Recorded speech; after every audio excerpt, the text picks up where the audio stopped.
CID, the police, national police, that are providing security in that when the excess were going on. So these people were depending mostly on the vehicles or motor vehicles from this national police and the CID. So now, since our president, we appreciate and we welcome it. Since our president has removed the vetting, so the only people who conduct this exercise are the chiefs and the registrar and his clerks. So sometimes even registrar is not that much important. So even the clerks can conduct and the chiefs. So the challenges they have is there is no vehicle. Sometimes they hire vehicles. So there's that challenges. And the people who need that vital document, they cannot go there. Sometimes even birth certificate.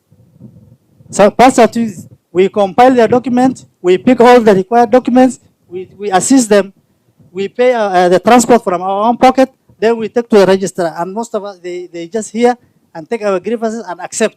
So they help us. That's issue of ID. Wacha niwasaidie. Naona huko na points karibu 8. Na unachukua dakika 5 kuexplain moja.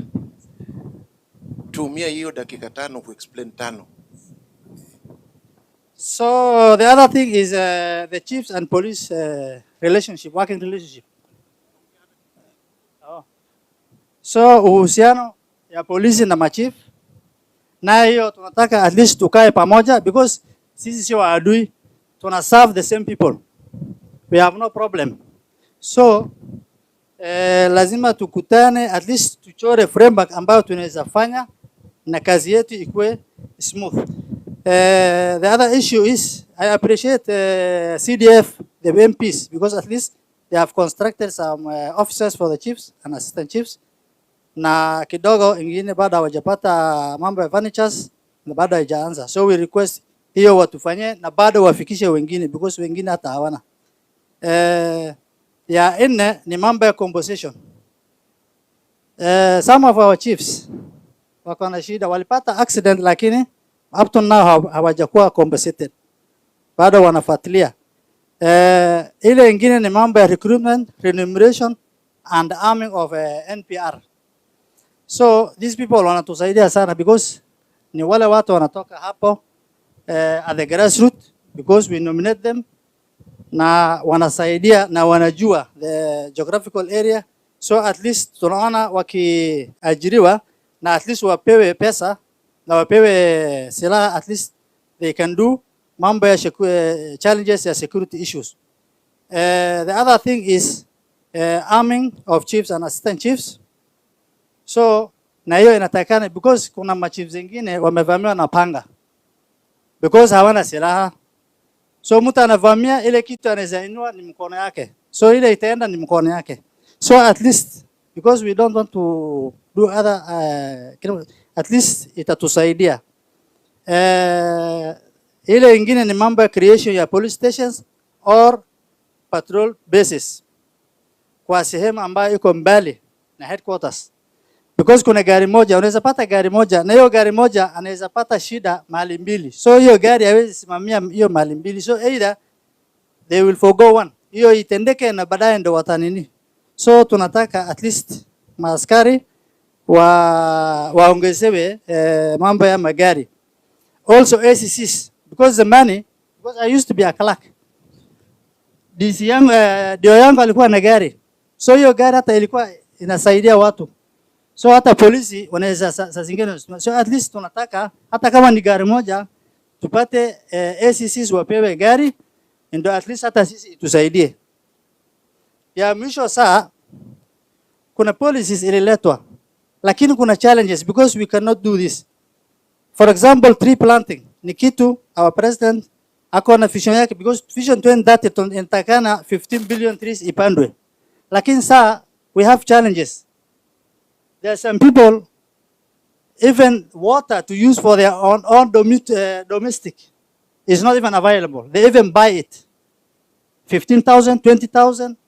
So sometimes we plant trees, but we cannot sustain them. So kindly, at least we need a framework or a system that we can have maybe water tanks specifically meant for these trees, planting these trees, at the grassroots level and water storage tanks. Thank you. So that is the end. Thank you. Asante. Baada ya madam tutakuwa na chief, the principal chief Yusuf Abdi. Thank you, sir. Our Apple CS, all protocol officers. Kwanza nashukuru our Apple CS ambaye ametutembelea leo hapa. Tunafurahi sana kukuona wewe, sababu wengi wetu hata tulikuwa tunafikirianga tuone wapi kwa our Apple CS so that we'll share our problems. But tunashukuru leo, siku ya leo ambaye umetukujia na uko mbele yetu na we'll have what we have in our hearts so that utatusaidia. Ya pili, kwanza nashukuru Mungu Allah Subhanahu wa Ta'ala ambaye ametuleta leo hapa siku ya leo tukiwa na afya. Alhamdulillah. Kutoka pale mimi yangu itakuwa tu brief. Our Able CS ni shida kidogo sisi hapa Garissa, Garissa County we have 8 female chiefs. Among those 8 female chiefs we have one only chief. Among those we have only one lady who is chief ambaye chief yake alienda retire.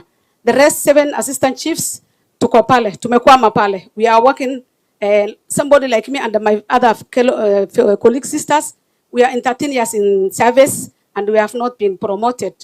So our Apple CS, with your due respect, hapo tunaomba sisi pia tupatie morali na tupromotiwe ndio tukue machifu, so that the stigma in the community ambayo wanasema a woman cannot be a leader iishe huko, because when we are standing here we are presenting the all Somali community ladies so that wafurahi wasichana ambao wako kwa boma ambao wanaogopa kujitokeza ambao wamesoma pia wakuje watujoin sisi wa kazi yetu hapa.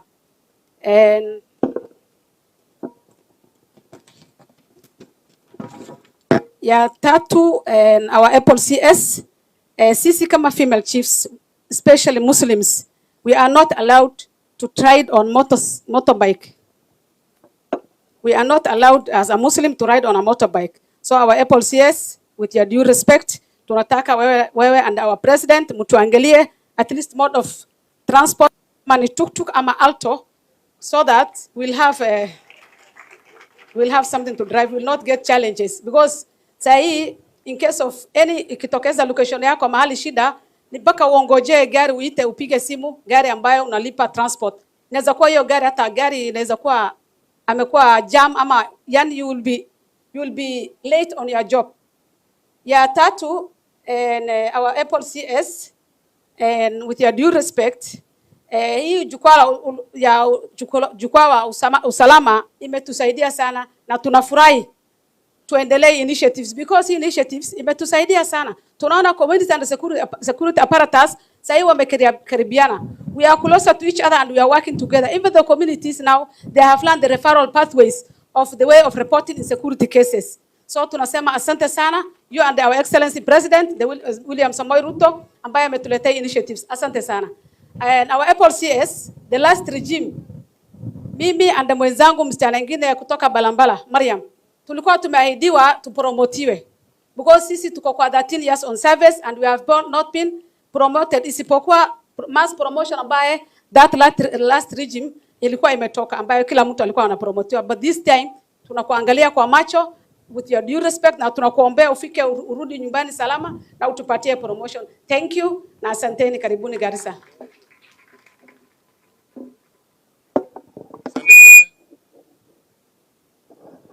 Thank you very much, sir. Our CS Kipchumba Murkomen, Governor, Speaker, MCS President, Speaker, National General Police, NPS, Douglas Kanja, DIG Masengeli, all protocol observed. Thank you very much, sir. Mimi siwezi rudia ile maneno ambaye chiefs wametaja. I'm the Senior Principal Chief Garissa County, Yusuf Abdi. So, sir, mambo mingi wewe ndio umesema. Kile nitaongezea, there are chiefs who are acting for many years. They are assistant chiefs. Wana act bengine karibu miaka 4 for good years. Mtu ako na barua, interview imefanywa, lakini result bado haijatoka. So tunaomba wale ambaye ni assistant chiefs wameretire, DCC wamefanya interview na iko Nairobi, hiyo result iachiliwe tafadhali sana, tunaomba. Number 2, tunaomba pia chiefs, tunaomba border ifunguliwe. Hii border ya Liboi itasaidia mambo mingi. Hiyo mambo insecurity, hiyo magendo inapita kando, itasaidia pia. Alafu we must appreciate the good work the SOGs are doing. Tunawapatia heko ile kazi wanafanya SOGs hapa Garissa County. Mambo mengine imeongelewa ni injuries, wale machifu ambao wameumia, wengine wamekufa. Pesa iko hapo SHA. So ongea na mwenzako alipe machief, na wengine yuko treasury pia. Kuna chiefs ambaye hawana sub location. Chief anasimama location peke yake, he has no sub location for the last 20 to ama zaidi. Yuko mtu ni peke yake ndio chief, he has no assistant chief for the last 30 years. So tunaomba hiyo sub location yake pia ikuwe gazetted. Alafu mambo ya interviews chief wakati inafanywa, DCC sawalalangi. Leo ikitangazwa na iwekwe kwa ukuta, the problem are the politicians. Wanasiasa wa hapa, kila mtu anataka kupigia DC. DC ni moja na politicians ni wengi, ni karibu 20 ama 10. So usiku DC hawezi lala, simu, kila mtu anataka mtu yake awekwe hapo. Tunaomba ile reports ambaye DC wanaandika kutoka ground, hiyo ifuatwe. Hiyo maneno sometimes vitu zikienda Nairobi na zinarudishwa alafu re-advertisement, the same DC ataweka ule. So kuna wanasiasa wengine wanazuia advertisement isifanywe. So tunaomba hiyo maneno isisikizwe tafadhali sana. Promotion ya operation hiyo mambo ya sub locations hiyo tumesema. Kuna police post. Hii Garissa ni kubwa. Iko na police station moja ukoloni, wana IG. The only police station we have here is one. Kuna ingine inaitwa Iftin hapa. Wakati afande Masegeli alikuwa acting DIG, tulimwambia yeye wakati hiyo pia. So now we are the IG. Hata Iftin police station hakuna gari, OCS ana gari. A population of 30,000 in Bula Iftin and a population of 30,000 in Waberi Ward, hakuna askari hata moja. Chief akishika mtu, sisi pia wa Somali tuko na ugonjwa. Huyo mtu akiwekwa ndani, robbery with violence, ameiba, tunaenda kufanya maslaha. Na wale polisi watalaumiwa. Anaambiwa ile mwizi amewachilia. Na si yeye, ni sisi wa Somali tumeelewana huko chini. Wazee wameongea na hiyo maneno tumemaliza. Alafu wanaandika vitu kwa social media, wanatuma kwa waziri, aji, Garissa iko na shida. Garissa haina shida, wananchi ndio wako na shida. The problem is the public. Because wewe kama mtoto wako alifanya rape, unataka maslaha. Mtoto wako ameua, unataka maslaha. And then you are blaming the DC, you are blaming everybody. Unasema hatufanyi kazi. So hiyo maneno iangaliwe pia. Kuna mahali inaitwa Danyere police post. Si chiefs mliniambia niseme hivyo? Danyere, mimi mwenyewe nikiwa askari zamani, I used to work in Danyere for 9 months in 1997. Nilifanya kazi hapo. Hiyo post hakuna, imetolewa. So tunaomba Danyere pia hiyo post yake askari warudishwe. Waberi ward pia tufunguliwe police post. Kuna mahali inaitwa Burburi Saba Bula Madina.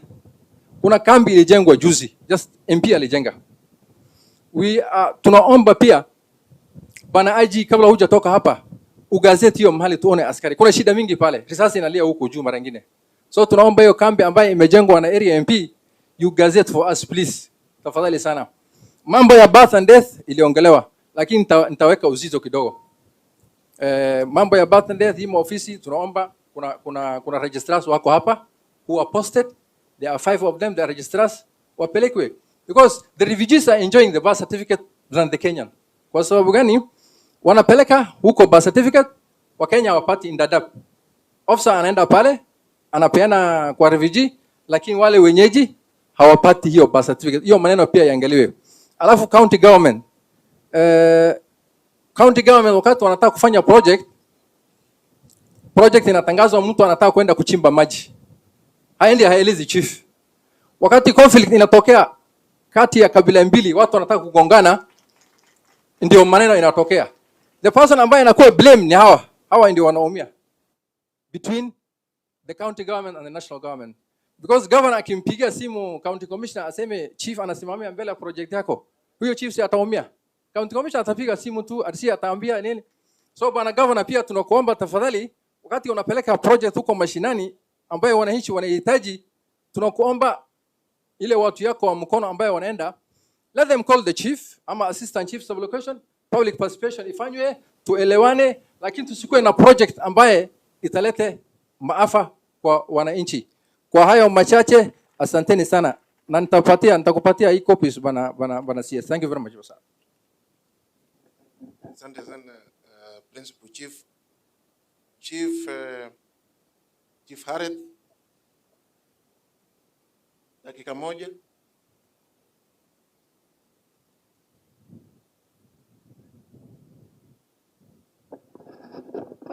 Bismillahirrahmanirrahim. Bwana Waziri Saa ambaye ni mgeni wa heshima katika halfa hii ya leo ya jukwaa la usalama, all protocol of South. Afande, mengi yameongewa, mimi tu nitaongezea ile ambayo imebaki. Mimi nilifanya na mheshimiwa, nilifanya na Rais Enne, nilifanya na Mheshimiwa Moi, nilifanya na Uhuru, nilifanya na Mheshimiwa Ruto, wote nilifanya na wakazi afande. Hii mguu yangu sasa hii imekuwa inafanya kuku, hii mguu imeharibika kabisa. Nilikuwa askari na hii mguu yangu imekuwa na shida. Nilipata accident nilikuwa askari, baadaye tena nikawa chief, tena nikapata tena accident. Na hapa Garissa, ile mtu atakuongelesha, ile mtu ambaye atakutetea ni ule mtu ako nayo mtu. Kama uko na MP, kama uko na MC, wao uko nayo. Lakini mimi ile jamii nilitoka, ni mimi peke yangu ndo chief. Nikitoka nikienda pale, ninakuwa kama waziri amekuja. Bwana waziri, nataka wewe, naona leo mimi ni mzee, niko miaka 56, nilibakisha miaka 4. Ninataka leo niseme ya kuwa wakati ile ambaye Murkomen alikuja, wanyonge walichukuliwa. Niliandika assessment, team imekuja, ikaangaliwa mguu yangu. Wakanitupa nje, wakaniambia appeal tena. Nataka hiyo appeal uende afande unifanyie. Hii kazi yetu sasa ndio imekuwa tamu. Wakati wewe umekuwa waziri, imekuwa tamu kabisa. Nataka uniongezee hiyo miaka 5, nichape kazi kabisa. Hawa vijana wote, mimi ndo nimeandika, mimi ndo nilikuwa juu yao, nimeandika juu yangu. Mimi ndo mzee, hakuna mtu ananishinda. Ninataka uniongezee hiyo miaka 5 na hiyo daktari ameniandikia nipate hiyo ifanywe. Alafu ya pili afande, kuna risk allowance. Chima chief hujapata. Nataka kwa hiyo leadership yako tupate risk allowance. Ile nyingine afande ni ile maneno ya compensation. Nataka kidogo bana pisi sana uniongoruhusu kidogo niseme. Nataka kidogo nifanule kidogo hapo. Hiyo imeenda kwa SHA. Wakati imeenda kwa SHA, imekuwa kwetu afande, imekuwa shida. Lakini zamani machifu wakiumia, wafanyakazi wa serikali ilikuwa kwa treasury, tulikuwa tunalipwa haraka. Afande, mimi najua wewe ulikuwa MP. Wakati ulikuwa MP, wewe mimi najua ni mtu chupakavu wa kazi. Hiyo watu sisi yetu machifu tunataka hiyo compensation afande, ushughulikie tupate, tukuombee Mungu uwe na maisha marefu. Hiyo ndo yangu. Asante sana sana. Asante sana chief. ACCs Vitali Sogur, dakika 2.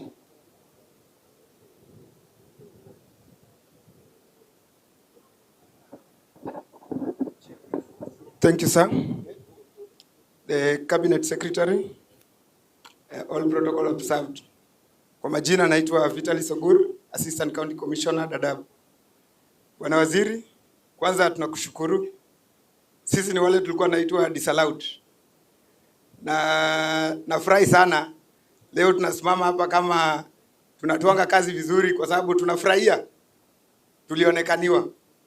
Baada ya miaka 9 tulistagnate. Asai sasa anaweza jiita Senior Assistant County Commissioner. Asante sana Bwana Waziri.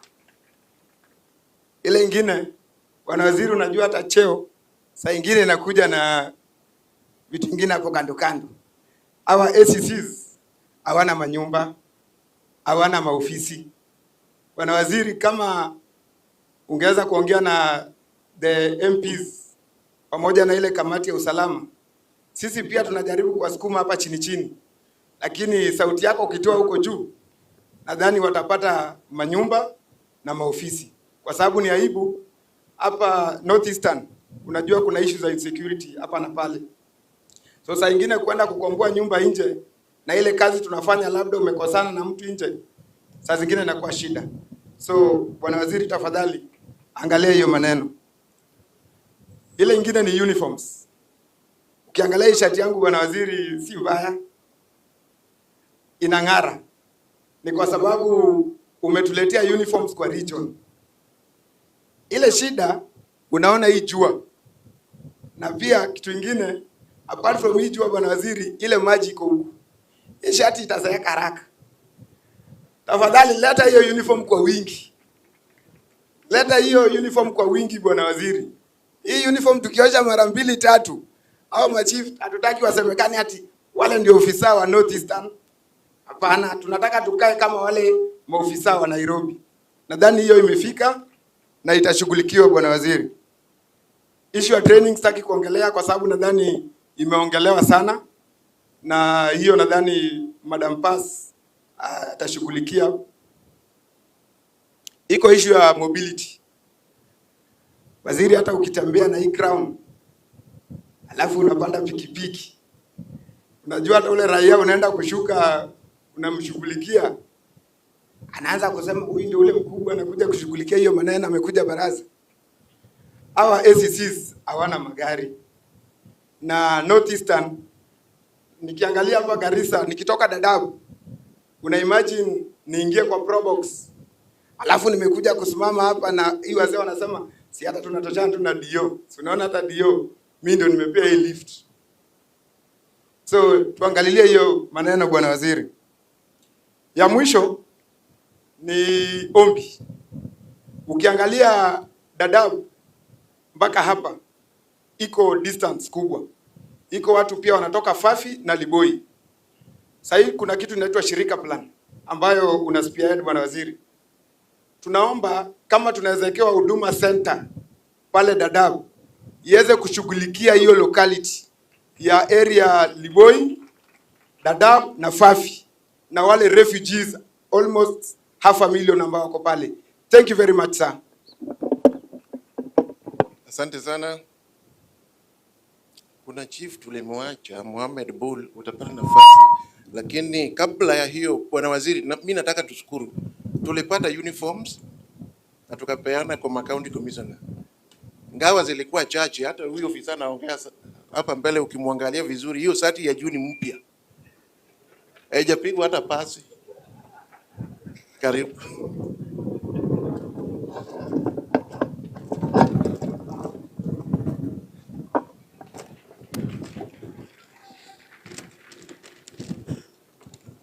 First and foremost, let me take this opportunity to welcome our able CS, Onesmus Kipchumba Murkomen, our Excellency Governor Nadif Jamal Andero, and DIG Douglas Kironje,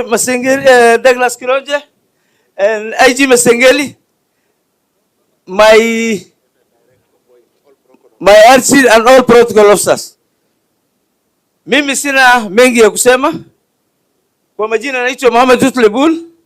Mimi ni Chief Dertu na Chairman Chiefs Garissa County and National Vice Secretary Chiefs at national level. So nitakuwa short and brief. Nilikuwa askari zamani, nimekuwa trained. I was working with the Kenya Air Force for the last 13 years and now 22 years as a chief. ID card delays in Nairobi waiting. Tunamshukuru rais. Waswahili wamesema akufaye kwa dhiki ndio rafiki. Rais ni rafiki yetu na ndugu yetu. Ametutolea vetting, kazi imekuwa rais. Na tunamshukuru. Na sisi tunajua namna tutampongeza wakati ikifika. Hatuwezi ingilia siasa. Sisi ni ngao fraternity. Risk allowance and arming of chiefs. We are in a risk environment. Bwana waziri. So vile ulisema Mandera na umewazawadi wale machifu walichukuliwa na Al-Shabaab, ulisema utapatia head of state commendation. Hiyo ni kitu ilikuwa imefaa na tumekushukuru ile pongezi uliyopatia. Ya pili, KW station at Dadaab. Tuko na refugee camps Dadaab. Refugee camps ya Dadaab, chakula UNHCR imekatwa, imepunguzwa, sasa imegeukia wanyama wetu. They are doing poaching. Na since 1963 kambi ya KW vile imewekwa Garissa, haijawahi toka Garissa. It's within Garissa. Na wanyama wametoka Garissa wameenda huko kwetu. So tulikuwa tunataka sub county ya Dadaab ikuwe na KWS station. Ikuwe established very fast. Kila siku wanyama, giraffe, animals, antelopes wanawawa. Na hakuna Mkenya anaoa. Mkenya akiwa afanya poaching anakatazwa hata kuoa bibi. Haya. Kazi mitaani. Tuko kwa timing bomb. Hata Garissa iko na majenzi, lakini hao jenzi za humble. Wanaongojea viongozi yao. Tuliweka kwa online data wakuje tuandike kazi mitaani. Up to now hatujapata nafasi. Na ningeomba ndugu yangu Governor Nadhif, wananchi wa Garissa wanakupenda na wanakuambia Mungu kila siku. Hata machinani wangu wa Delta Aswa, tafadhali wapatie kazi mtaani vijana. Just engage them hata kama ni 2020. Najua iko financial deficit, lakini we engage kidogo tu. At least a drop into an ocean. At least waonekane wanatambulika. Third, ngapu deployments and NPR. Askari wetu walikuwa wanawekewa ID, walikuwa wanakufa kama wanyama. Lakini sasa tumelewana na siri ya Al-Shabaab, tumeandika NPR, tumewapatia bunduki, wao ndio wanasafisha. Kitambo polisi wanaonekana ground, sisi ndio tumetumaliza skirmishes. Additional administrative. Funny enough, in Kenya, hata hiyo maneno nimeraise kwa KSG. Ushaona one division, one location, one sublocation. There to location, there to sublocation. Mimi na Dio na assistant chief tunaangaliana. Hakuna mali tunasonga zaidi hapo. And we have 7 sublocations. Ambaye ni administrative, iko na maskuli, iko na msikiti, iko na population, lakini administrative hakuna. Mimi ndo nangangana nikizunguka na mileage yangu. Nimeleta police station. Police station hana gari, hana chochote, lakini hatuwezi lalamika kuna corruption. Sisi ikikuwa insecurity tunakombolea gari, tunawapatia bro box, tunawekea au mafuta. Recruitment of police, tulikusikia kwa TV na usiku na mchana, chief anakuwa well informed. Ule chief anajua kazi. Bwana Kanja, umesema business is not like the other time. This time we are focusing you. Hao machifu wote hakuna moja tasa, kila mmoja yuko na bibi na watoto. Funny enough, hakuna chief mtoto yake polisi. Sababu malungula inatembea, watoto wetu waandikwe. Wacha mtoto ya chief mzalendo asimame apiga salute achukuliwe. Kama yangu amefanya criminology forensic science, alifanya kwa Amin General. 6-month attachment, na ataenda polisi afuguswe tu. Lakini sahi consider watoto wa machifu ni wazuri, wako na integrity, tumewapatia discipline. SOG deployment, KDF nini? Wote wako huko frontline. Wasaidiwe pia motivation of allowances za nini. So otherwise ni hayo, sikuwa nataka kuongea mengi. Thank you very much. God bless you. God bless you all. Na hii jukwaa la usalama ni public participation. Waziri, unafanya jambo la maana. Kongole, kongole, kongole. Thank you, sir. Basi asante. Nitapeana nafasi kwa OCS Jarajira. OCS atafuatwa na OCS 15.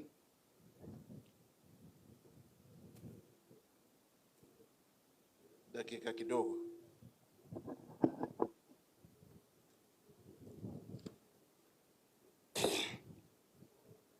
Our chief guest, Honorable Onesmus Kipchumba Murkomen, EGH Cabinet Secretary, Minister of Interior and National Administration. And because of time, allow me to stand on the already established protocol to recognize the police structure and all auditors present. Our chief guest, sir, I take this privilege to stand before you and elaborate some issues which have been raised by our OCSs within Garissa County. So the issues affecting the OCSs within Garissa County have largely been consistent with those that have been raised within the other areas, but it will be very prudent for us to be able to reinforce and underscore them so that they can be understood better, as well as elaborating those issues which are unique within this particular county. So to start with, we would like to elaborate on the issue of overstaying of police officers. In this county, we have officers who have overstayed to a tune of more than 7 to 10 years. An officer was recruited, posted Garissa County, came 2019, there was a merger from APS. The officer renewed a contract, became new, remained the same station, and the officer is still at that particular station. And you'll find that these officers are growing old. Others are aging up to 47, 48, up to 50 years, and they have not even bonded with their families well. Sir, we would like to recommend that there should be a comprehensive policy framework to be developed to regulate the maximum number of years for an officer to stay at a particular single station. The current existing policy normally outlines the minimum years that an officer stays at a particular station for that officer to qualify for redeployment, but it does not adequately address the issue of prolonged stay. Secondly, sir, the issue of AIE has been mentioned quite often. However, without wasting much time, it is good that we elaborate further considering Garissa County itself. It is a vast place where the officers cover large distances. You'll find an OCS having a coverage whereby the officer can be able to move for about 200 kilometers to take a prisoner to court. This same officer needs to help the officers who will be transporting the prisoners to that particular court. And the expenditure which is required at the station, which is being the primary center for command and service delivery, you'll find that the substantial amount which is used at the station and the current allocation is less. We request that if that allocation can be increased, we are aware as OCSs that out of this Jukwaa la Usalama, you have done something and something has been done, and the AIE will be allocated to officers to those stations which previously had no AIE. We thank you for that.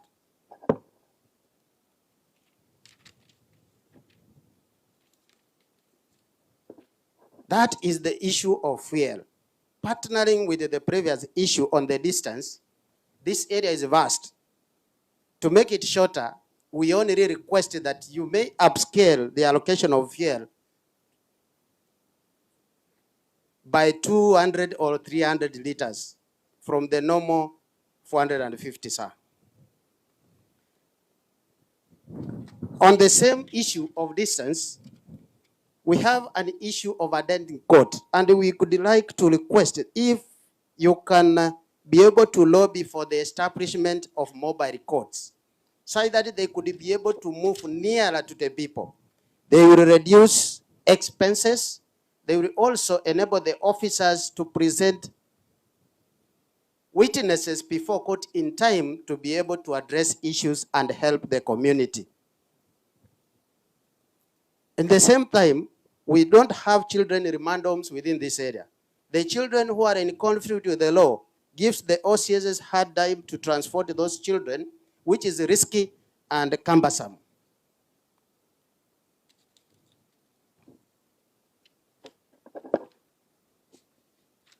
Sir, most of the police stations that we have within Garissa County do not have title deeds. And this is an issue which is affecting much of the station, even countrywide. It is therefore imperative to prioritize the formal registration of all police station land and the prompt issuance of title deeds to safeguard public assets, strengthen institutional accountability, and ensure long-term security of government property. On the issue of strength, one of the chiefs mentioned a place called Danyiri, that there was a post which no longer exists. This is associated with the understrength that is within the police, the entire police. Most of the stations currently, including my own police station, I only have 2 police constables, 1 corporal, and myself. That is a station. To address this gap, there is an urgent need to enhance the frequency and the scale of police recruitment to be able to strengthen operational capacity and ensure enforcement is done effectively. Female police officers, with the exception of Garissa Police Station, all other police stations within the county lack female police officers. This deficiency has greatly constrained the effective handling of the resolution of gender-based violence cases. Some of the victims are unable to report to male police officers the issues they undergo.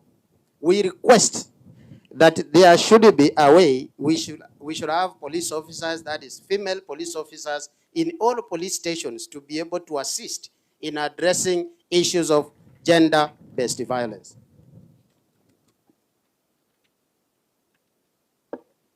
Sir, the duty of an OCS, as you have noted frequently and in your forums, is enormous. We kindly request that the OCS be considered for a responsibility allowance. This can be done and upscaled towards the SPCs as well as CPCs, including the regional police commanders, given that the duty they perform sometimes require them in a more demanding way. Leave allowance, my colleague OCS sir informed me to request you that if a policy can be enacted to ensure that the current leave allowance is sufficient, and they requested that I say this, let the leave allowance be aligned to match an officer's 1 month's salary. Thank you, sir.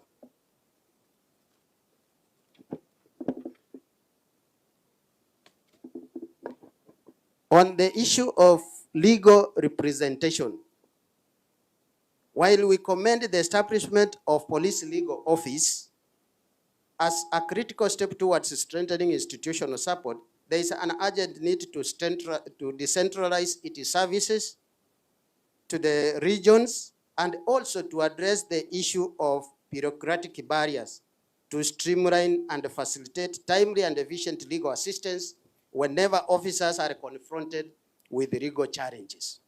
On the issue of housing, one of the SEC mentioned that they lack houses, and this I will put a plea to the area members of parliament. Actually, Garissa County, most of the stations do not have houses. Including my station, I work under a tree.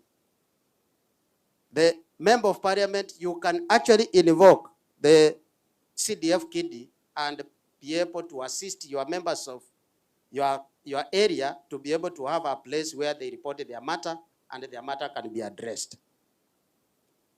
Also, on the same note of housing, we request, and this one, if it can be a policy issue, to our Inspector General as well, that police officers, let them be allowed to live within the police line. Even if there are no houses, then we can be able to find a way that we can relate with the affordable housing to have houses built within the available spaces within the police station, to have officers housed there. They pay their rent, which goes to the government through those houses, so that operational issues can be easily done instead of having officers outside. And also, it will reduce fatalities, especially during this time that the officers had issues with the Gen Zs. On the issue of medical cover, we appreciate that the police have a medical cover. However, the OCS has requested that if the medical cover can be made uniform across officers of all ranks, to avoid the issue of an officer being told that you have exited your 1,500 amount which is allocated per day. Garissa County has a problem with electricity and power in most stations.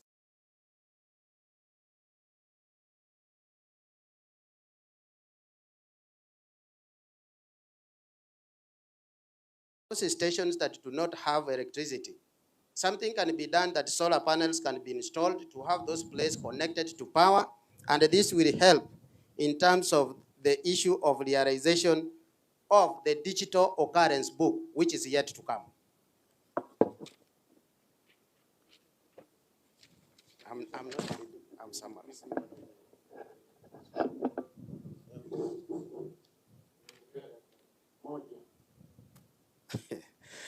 On the issue of training, sir, we appreciate that officers are currently undergoing critical training programs which are helping the officers to perform their duties effectively and very well. Such trainings are required to be given to all officers, including the constable development courses which used to be there. On the issue of community policing as well as multi-agency coordination, our chief guest, sir, I want to recognize that since this Jukwaa la Usalama started, all OCSs are working hard to ensure that they coordinate and fit with the demands of the place where they are working. Therefore, the issue of working with the chiefs, assistant chiefs, is non-negotiable. We are abreast with the fact that we must work with them to be able to get the information that will assist members of the public within any given locality. On the issue of community policing, we request that community policing is anchored in our National Police Service Act. The only thing that is making it a bit difficult is because there is no finances allocating to ensure or assist those members of the public who come to the OCS can be able to be assisted with transport. If that vote can be considered, even in the form of an imprest, we will appreciate. Lastly, in order to allow my colleague to highlight some 2 points remaining, it is the issue of mental health to police officers. Police officers are increasingly facing challenges arising from exposure to stressing operational scenes, financial burdens, and family-related pressures. I'm only dwelling on the issue of financial challenges. We have several microfinances that award police officers loans haphazardly within the streets. I remember there is a time I saw a signal, I cannot remember, which directed us not to sign loans for those officers. I will request that those people, whenever they award loans from microfinances, let it not be effected at the checkpoint. Thank you, sir. I will allow my colleague to highlight some of that issues.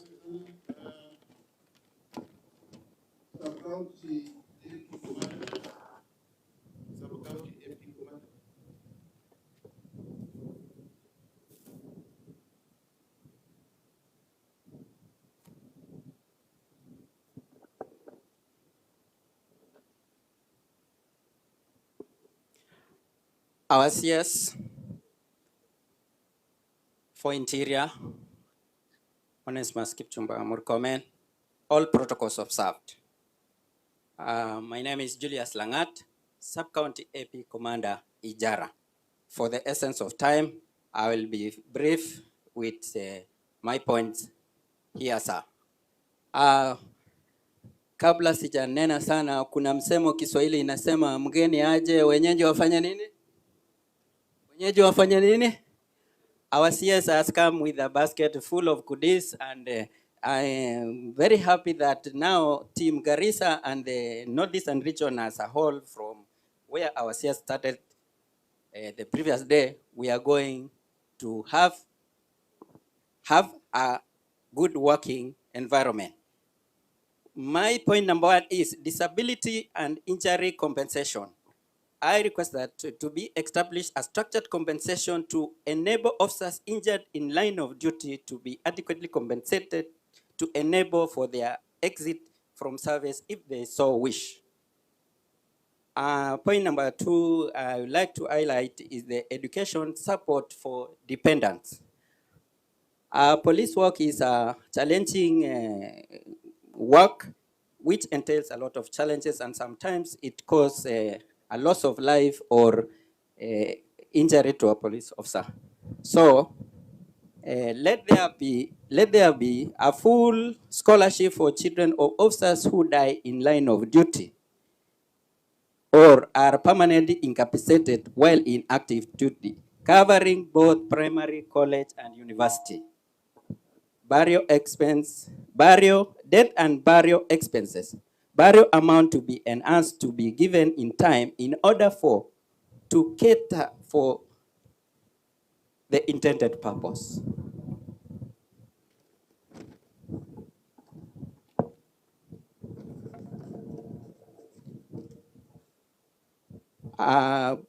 Personnel.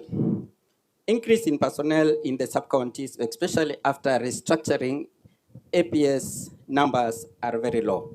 I request with the recruitment coming soon, I would expect after the training, officers to be given a good percentage to pull up our numbers so that we can be operational very well without low personnel. For this region, we have so many challenges of our roads, and there are main supply routes which are arteries to our operations and movements. I would request our CS, if those linking roads or those MSR roads to be tarmacked. The Garissa Liboy Road to be tarmacked. Masalani Olugo to be tarmacked. Garissa Bodai to be tarmacked. Those are main arteries which give our officers easy movement, and it will reduce the risks of ID on the road. A review of hardship allowance for officers. This working in hardship areas is a challenging time. The increase of allowances should be reviewed, and police prison allowance also to be reviewed.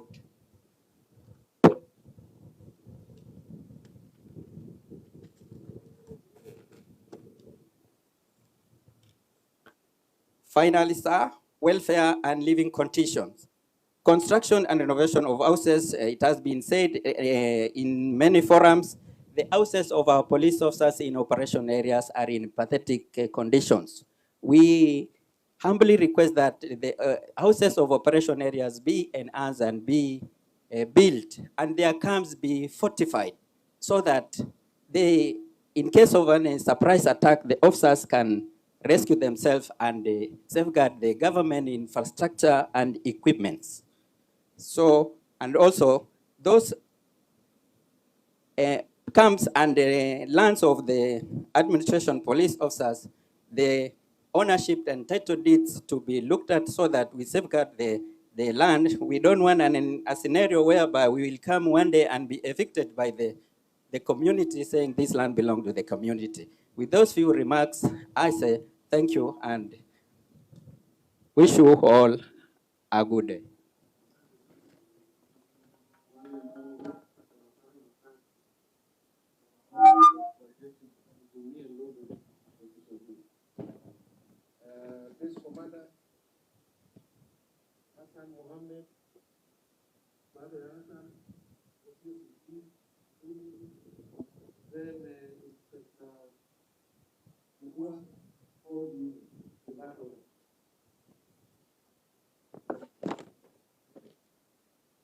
أعوذ بالله من الشيطان الرجيم. بسم الله الرحمن الرحيم.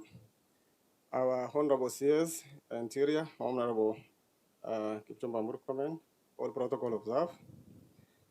Sir, you have said let's use Kiswahili, but for some of us, it's very difficult, sir. Let me just proceed with English for now. I am Chief Inspector Mohammed Hassan, Base Commander, Garissa Traffic Desk. Sir, our CS, I want to take this opportunity to sincerely thank you for taking your time and managed to traverse the whole country, from Marsabit to Mombasa, Busia to Mandera, Turkana to Garissa, not for only for any political capital, but because I am a follower of Jukwaa Salama, for the good cause, which I can categorize into two. One is to improve the service delivery, the service delivery to members of public, and also how to improve the welfare and the working condition of our officers, police officers in our team, prison officers, and also other security stakeholders. Sir, I am in Garissa for 1 month now as base commander, but I can say some observation and challenges that is within this Department of Traffic. And I can say for a few. One is understrength, which is common to almost all the areas. Garissa County is a very vast county, sir. with over 10 sub-counties, and we only have one traffic base, which is at the headquarters. And also the same traffic base is under strength because we only have 14 officers, including myself and my deputy. So there is a rising number of road users. There's a lot of tuk-tuks, those Alto, which is mostly used as taxis within Garissa town. And those, we need more officers on the ground to make sure that we'll enforce traffic rules effectively. So also, the other point is on motor vehicle. So the Garissa base commander or the Garissa base, which is the only base within the Garissa sub-county, does not have a motor vehicle. We have been assisted by our OSPD with a Grand Tiger, which is getting breakdowns on always. And sometimes it's very embarrassing for us when we are attending to the accident scene. We assist the members of public, Murkomen, and at least they work. And it's not that we don't have the motor vehicle before, but we have a GKB 968W, which was assigned to this office before, but it was withdrawn to police headquarters for assignment. And I don't know whether that assignment is still on. And if it is done with assignment, we request that GKB 968W be reverted back to Garissa base to assist us in day-to-day operations. So another issue is on town planning and markings of the roads.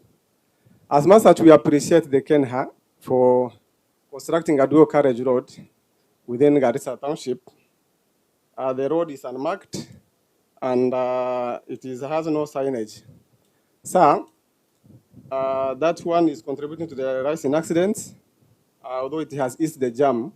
The accidents were happening because of lack of signages and the markings of the roads. Our other issue is also we don't have a stage, sorry. That is to our governor, our Mheshimiwa governor. We don't have designated stage within the town. And we request that whether you can look for a space so that we are arresting these people on the road. And it is not their fault sometimes. You can see the guy is dropping on the road. And we request for a stage, sir. The other one is on road safety awareness. We are conducting road safety awareness, sir, on daily basis with NTSA officers. And what the response that we get from those especially motorcycle riders, is that members of public were not well informed because most of them were refusing to wear helmets. And we need to do more. The sensitization should be done through the local radio and TV station to make sure that it reaches the members of public so that they know the importance of wearing seat belt and also wearing helmets. The other issue is on the establishment of sub-bases within Garissa County. Only one point, sir. The establishment of sub-bases, because the Garissa County is very vast, and we only have this base which doesn't have a motor vehicle. And so, we request that sub-bases, traffic-based sub-bases be established at Dadaab police station, Masalani, and also Madogashi.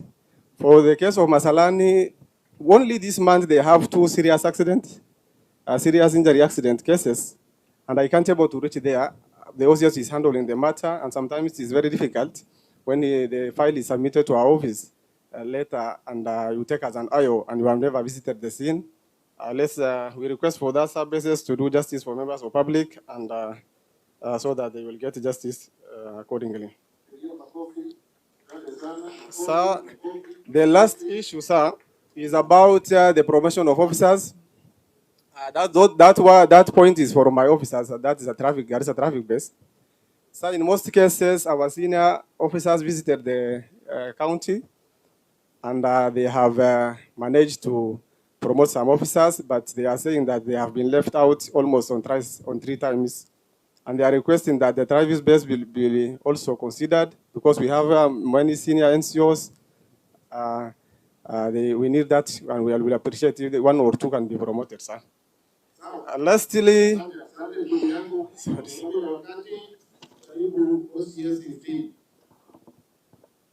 I'm told to go straight to the point, and all protocols observed. These are my points. issue of vehicle, I have a different angle. What if we supplement the traditional Land Cruisers with the smaller, easily maintainable vehicles like Probox? Still, we can. What we need is patrol, and we are really, really in dire need of vehicles. And 15 police station, we are completely crippled for so long. So another issue is fortification of border police border police units with the defensive structures to prevent situations where they can be overrun by a criminal element that has happened in the past. So there is issue of confidential vote where it can help us facilitate the investigation. It has been there. We really request it to be reinstated. There is another issue that I observe at 15 police station. Wananchi hawaelewi the procedures, the processes, that the steps that are being followed at the station. So wakileta complaint, kuna vitu mingi hawaelewi. They don't differentiate between initial report and statements. So kutojua inafanya a bad element moja katika polisi and take advantage of them. So I thought of it several times, because you can't be at the station throughout and observe these things. So what if we come with a policy where we can come with open days, maybe quarterly a year, so that wananchi wanatembezwa open days, like siku za wazi ama siku za maonyesho, wanapita hapa, wanafunzwa vile wanafaa kufanya, ndio wakiwa na habari, wakiwa na ujuzi, mtu hawezi take advantage of them. So ni hayo machache. Asalamu alaykum.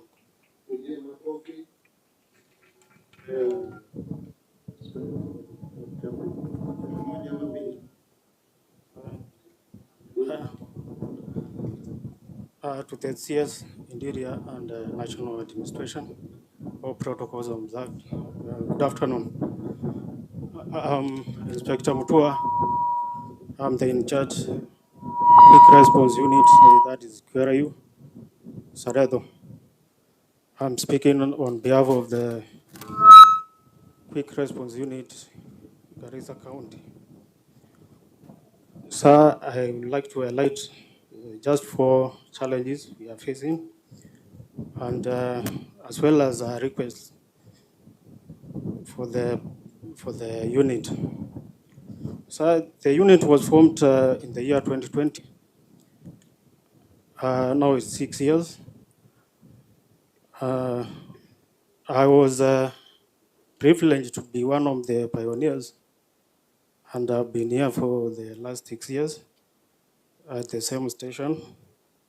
And officers, still have officers who have been there for those 6 years, and they have not been transferred. There has not been transfer. So we are requesting that.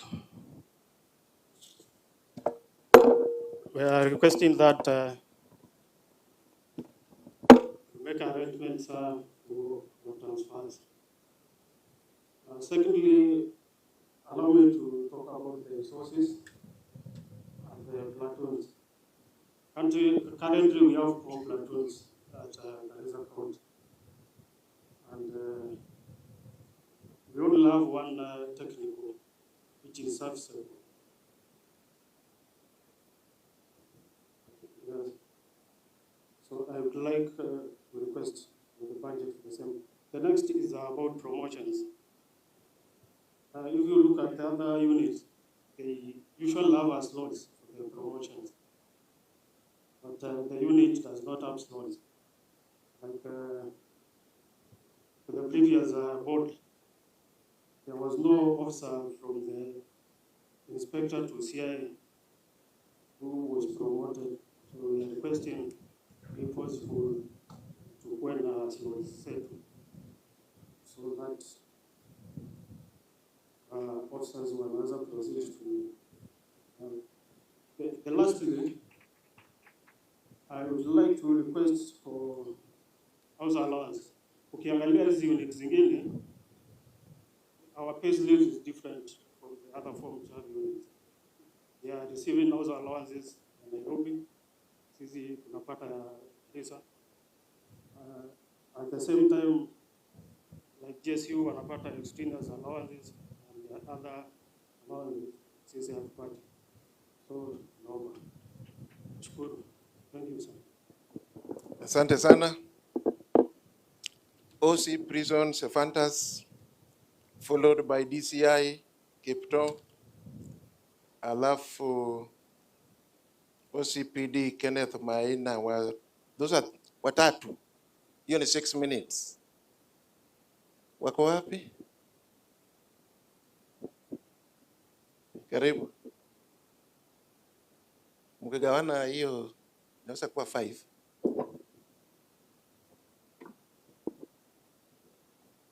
Our CS Murkomen, I'm a fantastic officer in charge of Garissa.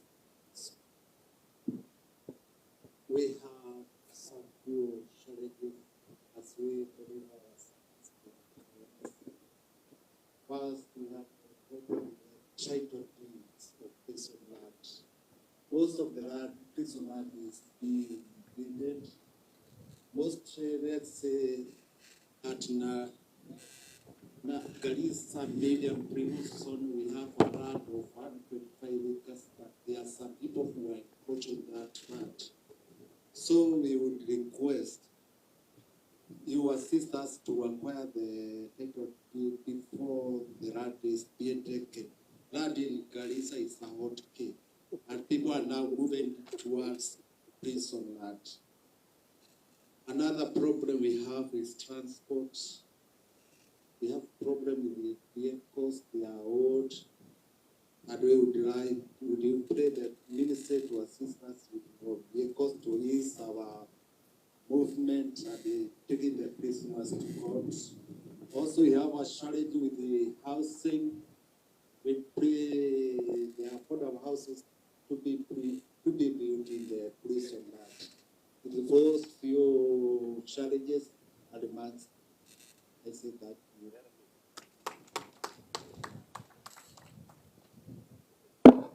Kama tungekuwa na watu kama wewe, tungekuwa tumemaliza. Our CS, Honorable Kipchumba Murkomen, and all protocol observed. My names are Tito Kipto Kisorio, Chief Inspector. I'm currently the DCIO, Olugo and Botai sub-counties. We appreciate what our colleagues have said, and I just want to highlight a few points concerning the same. Sir, on behalf of DCIOs, we have DCIOs who are manning more than 2 sub-counties. That is DCIO Fafi is covering Fafi and Bura East, Olugo and Bodai. DCIO Lagdera is covering Lagdera and Shantabak. DCI Dadaab is covering Dadaab and Liboi. We request, sir, for to be considered those sub-counties which do not have DCIOs for full operation. We also appreciate much the fuel provided. However, the area we cover is very fast, and we request for that consideration, sir. Another issue, sir, DCIO Garissa do not have a serviceable motor vehicle.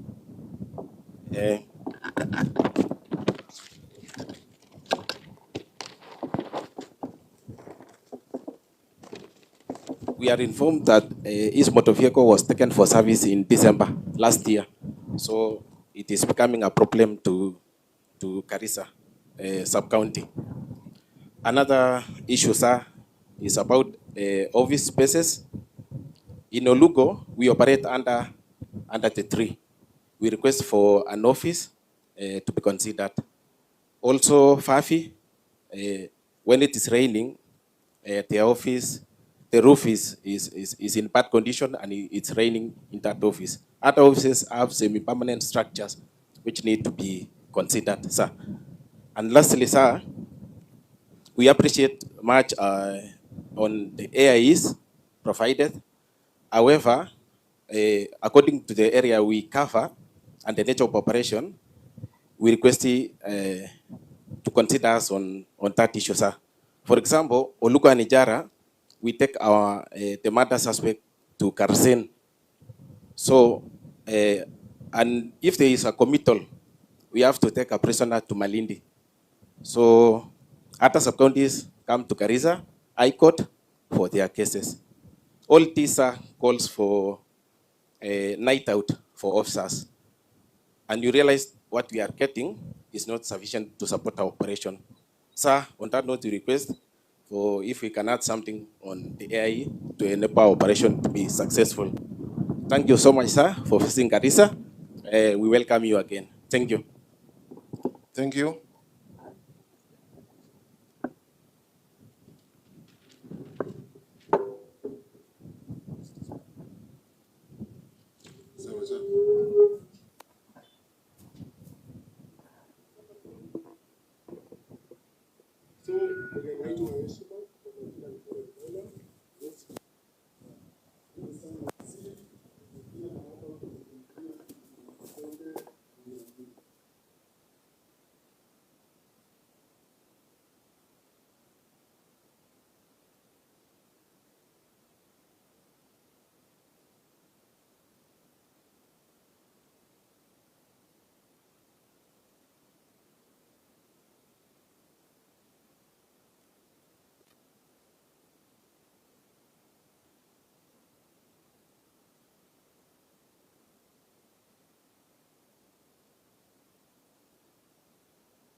And still, with the DIG, the forest supplementation, karibu napatana kidogo kwa DIG. Hiyo ni first. The first kabisa, we are this, kama Ruto ameenda 350 kilometers to be here. Masarani 300 kilometers, even more than. So waziri tunaomba hiyo utuangalilie. Na pia kitu kingine waziri usema decentralization of fuel. Mtu anakuja kupima mafuta Garissa, inaishia kwa njia, akifika station pia hakuna maziwa. So mimi waziri tutakuwa na mengi, lakini sisi tutakuwa safi na vidole. Tukiomba mining assistant vehicles. Hata tukisaidia na pamoja kwa kila sub county. Waziri tuko imara vile unatuona. Tumekukaribisha na umeona tuko tayari kwa kazi. Karibu sana waziri na ukirudi, asante sana. Asante sana. Tunaenda kwa DCC Okerengi, lakini kabla hajakuja ACCs wanamuundia jana hapa. Wanasema ni wapewa nafasi. Hebu nione if you have a burning thing. ACC. And if it is not important, nitakukimbiza kweli kweli. Thank you very much, Sir the CS, Murkomen, and all protocol observed. I only want to mention 3 things that are burning. I know many things have been mentioned elsewhere. The first thing that is affecting us mainly in Northeastern is the issue of being armed. I know it has been spoken before, but with all the other factors, without housing,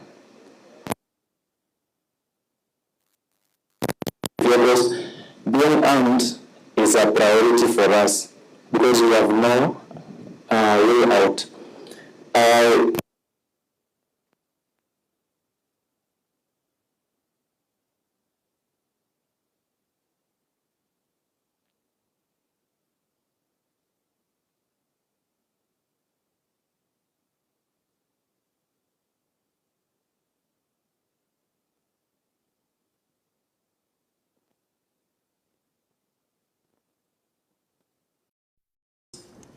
We are the ones who do all the typing and all the work.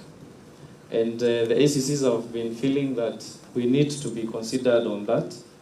We produce all the correspondence that comes to the office. And on the issue of now remuneration, the issue of extraneous allowances, because we are overseeing other departments that are receiving that extraneous allowance, yet we are the ones who are overseeing the schools, the hospitals. We need to go around and check how they are working. So the ACC feels like he has been left out in so many areas, and particularly in terms of remuneration that is commensurate to the work that they do. Thank you, sir. Asante sana. Umejaribu.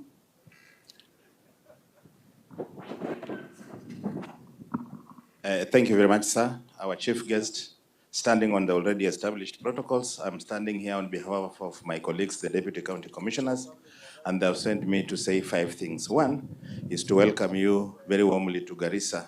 2, our general role is creating a conducive environment for each and every person living in Kenya to deliver on their legal mandate. That demands quite a lot on our part, but it calls on us to pull synergies, and it is therefore very important, sir, that we get sufficient requisite personnel, sufficient equipment, and also housing to make us be effective in delivering that mandate. Secondly, sir, this zone is very volatile, and there is quite a lot of complaint regarding marginalization. We are working quite hard to bridge the gap between law enforcement agencies and the public. Sir, we did research through one of the public benefits organization in November. That relationship was at 32%. We did a repeat in July, and we are up to 73%. That's a great achievement, and we request that that be supported so that we go to close to 100%. There's a personal issue that I've been asked to raise. Most of these DCCs came here a year or so ago, some even a few days back. And those who've stayed for that about 1 year, some have not received their transfer allowances. Some have started receiving hardship, but the arrears of hardship has not been paid. And none of them has confirmed having been paid baggage. Kindly consider, because transfers are very disruptive. Number 4 is a request to the IG. Security is a serious issue in this area, and the leadership has really asked us to establish police patrol bases, police posts, and police stations. The county government, through our able governor Nadif Jama, has offered to support development of that infrastructure. The CDF in various constituencies have supported. Like, for example, Burburi's police station, we have put up some structures, but when it comes to handing over, it's a big problem because these places have not been gazetted, and there is quite a lot of push and pull on that. I remember 2 weeks ago, I had to go and take over an established police post without the support of my colleagues, just because it had not been gazetted and the relevant authority had not been issued by the IG. Last but not least, a lot has been said about improvement of our roads. So for security reasons, speed is very critical. So once our roads are okay, once they are firm, even laying of IEDs will be very difficult for those scrappy fellows out there. Finally, sir, Ngapu has been breathing around us for so long. I think the breath has gone. We need to see them, sir. Thank you. Asante sana. Basi tunasonga kwa wananchi, na nitaanza na youth leader Farah Dasat Maulid, dakika 2. Bismillah. Our able CS and all protocol observed. Kwa majina anaitwa Nasteh Farah Maulid, mimi ndo Garissa County Youth Leader. Ya kwanza ningependa kukushukuru Bwana Waziri kwa kuanzisha jukwaa la usalama. Na sisi haswa kama Northeastern Region imetusaidia sana. Tuko na waziri wengi, tuko na waziri wa elimu. Na wapenda kuwauliza wananchi wenzangu, mmeona waziri akikuja hapo akiongea na walimu shida yao ni nini? Anauliza walimu shida zenu ni nini na tungewasaidia aje? Ni huyu waziri wetu wa usalama Mheshimiwa Kipchumba Murkomen ambaye ameanzisha hiyo kazi nzuri, na sisi tunasema kwamba asante sana bwana waziri. Bwana waziri, mengi amesema, sitaki nirudie. Ningependa kusema ya kwamba kwa sababu mimi ninaongoza vijana wa Garissa County, tuko na officers ambao they are competent and ready to do their job diligently, ambao wako hapa Northeastern, ikianzwa na our able RC, our able RPC, our able RAC. Hawa wote ni wachapakazi na wanafanya kazi kulingana na sheria, na sisi kama Northeastern Region aswa Garissa County, we feel safe under their leadership, bwana waziri. Pamoja, ningependa kuchukua fursa hii kupongeza sana our able county commissioner, kwa sababu ni county commissioner ambaye ako radhi na ako 24/7 ready kusikiza vijana na wananchi wapenda amani wa Garissa County, pamoja na able DCC na hawa ACCs ambao wako hapo. Tuko na county commanders na OSBDs, bwana waziri, ambao huwa wanatusaidia mambo ya vijana, ili shida zote zikitokea sisi huwa tunasimama na tunakuwa mstari mbele ili kushirikiana na wananchi ili kuleta amani. Bwana waziri, lastly, kwa sababu mimi ni kiongozi ya vijana, sisi tuko na shida upande ya judiciary, kwa sababu tunapambana sana na hawa wahalifu wakora vijana ambao wanasumbua town yetu, pamoja na hawa chiefs ambao wanasimama hapo. Tunashikana, tuna flash out hawa guns, tunapeleka, tunasukuma hao paka judiciary. Kesi inakuwa mtu anawachiliwa na 5,000 6,000 bond, mtoto anatoka, ni sisi na chief ndo tunakuwa shida kwa hao kwa ground. Mkora anatoka, tunapambana na hao, hapo ni moja kwa moja, kwa sababu chief pia hawako armed, tunapata shida hapo. So ningependa hawa chiefs, ndugu waziri, wapewe armed ili wapambane na hawa wakora.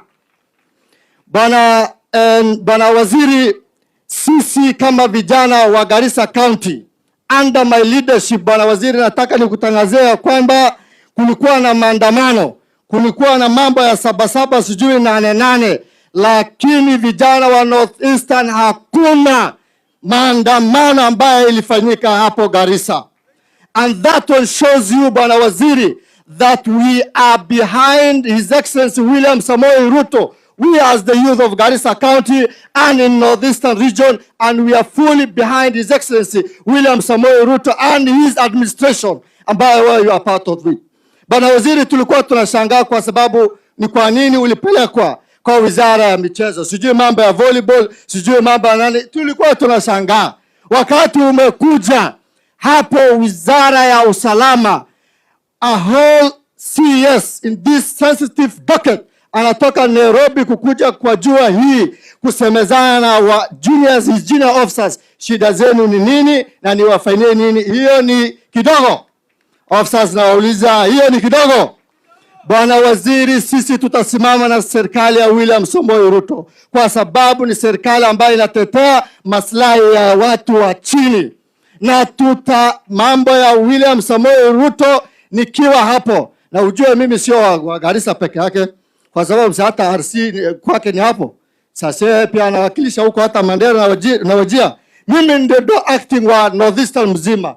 We as the youth of Garissa County tunasema Mheshimiwa William Samoei Ruto ni tutam. Sindio? Ningependa sana bwana waziri, tafadhali fulfill the promises and the reforms of the police reforms which are there, kindly implement it. Ndio sisi pia to feel ya kwamba our county and our country is safe and secure. Thank you bwana waziri. Asante sana. Atafuatwa na Abdikadir Aden, alafu Damaris Wanjiku. Wako wapi? Hassan Osman Shurie, Chairman Peace. Kama wako ni wapite. Our chief guests, CS and all protocol observed. Our CS, tangu serikali ya William Samoei Ruto imeingia, Northeastern mambo ya abduction, extrajudicial killings imepungua. Na zamani hiyo ndio ilikuwa inafanya vijana wengi wanakuwa radicalized.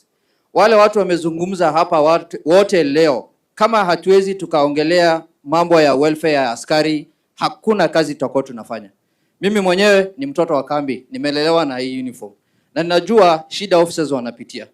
Kuna shule inaitwa Utumishi Academy, ambaye ni national school. Officers from Northeastern watoto wao hawapatangi admission, waziri. Kuna recruitment inakuja, unaandika vijana 10,000. Vijana hawana kazi, ni kweli. Lakini ikikuja kwa recruitment, Northeastern huwa tunapewa slots kidogo sana. Na ukiangalia, the threat now is not external threat in Kenya. It's internal threat, mambo na clan conflicts, mambo na land issues. Tunaomba hizi slots zikikuja, vijana wa pastoral communities waajiriwe kwa wengi. Kitu ya pili, officers, ukienda kwa jeshi KDF, watoto wa officers wanapewanga nafasi inaitwanga state. Tunataka kama mtu ni askari na ako na mtoto amelelewa kwa kambi, apatiwe priority. Ndio ukikuja recruitment, umeona siku hizi vijana wanawacha kazi. Mtu anatafuta pesa, anaandikwa polisi, after 1 year unasikia amewacha kazi. Lakini mtoto ambaye amelelewa na uniform, waziri, hakuna siku atawacha kazi ya hii polisi. So kutakuwa na institutional memory. Kitu kingine, mambo na ID card. Waziri, tumeongelea mambo na ID card vetting imeisha. Lakini iko shida kidogo. Ukienda Nairobi, utapata kuna mtoto baba yake ni mfanyikazi wa serikali. Amezaliwa Kisumu. Lakini kwa ID, ikienda Nairobi, sublocation yake inasoma Kutulo. Kijana akimaliza shule, anaambiwa aende Mandera atafute kazi. Kuna watu ambao wako na interest kwa Kipande House. Tunataka kujua kwa nini kama mtoto amezaliwa Kisumu, asiandikiwe Kombewa kama sublocation, anaandikiwa Kutulo. Ndio kijana akimaliza shule anaambiwa aende Mandera. Akikuja Mandera anaambiwa baba yako hajawahi kanyaga hapa miaka 30.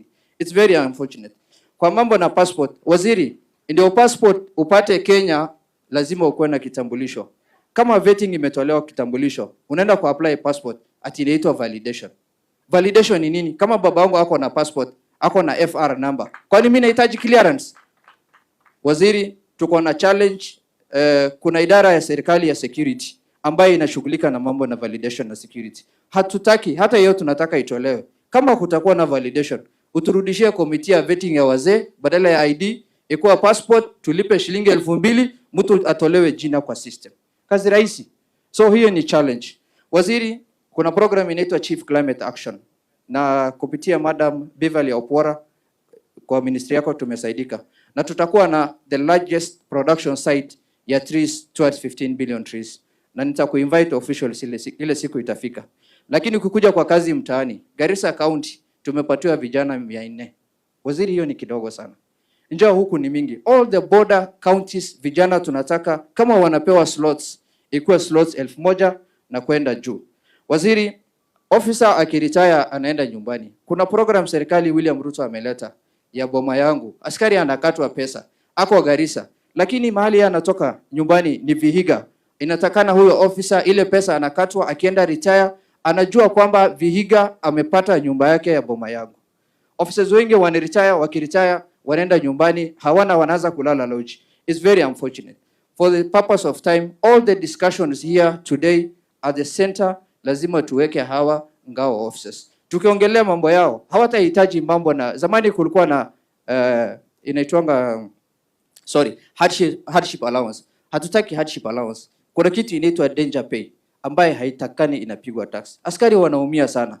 Tunataka danger pay, all the officers operating in hotspot areas wakuwa wanapata mshahara extra kuliko officers wengine. Kwa sababu shida, hata umeona hapa jua ni kali, maji ni shida, nyumba ni shida. Officer ukimpea mshahara mzuri na umpe pesa poa, yeye atajipanga, hataki gari, hataki ofisi, asiyatafanya kazi. Sasa officer yako na njaa analala kwa miti, ukimpatia gari umwekee mafuta, gari itamsaidia? Tafadhali waziri, tunashukuru sana wewe uko hapa. Lazima tuangalie maslahi ya officers. Thank you so much, sir. Damaris. Alafu wakati Damaris anakuja, mzee Duba Tamei awe tayari na Hassan Osman.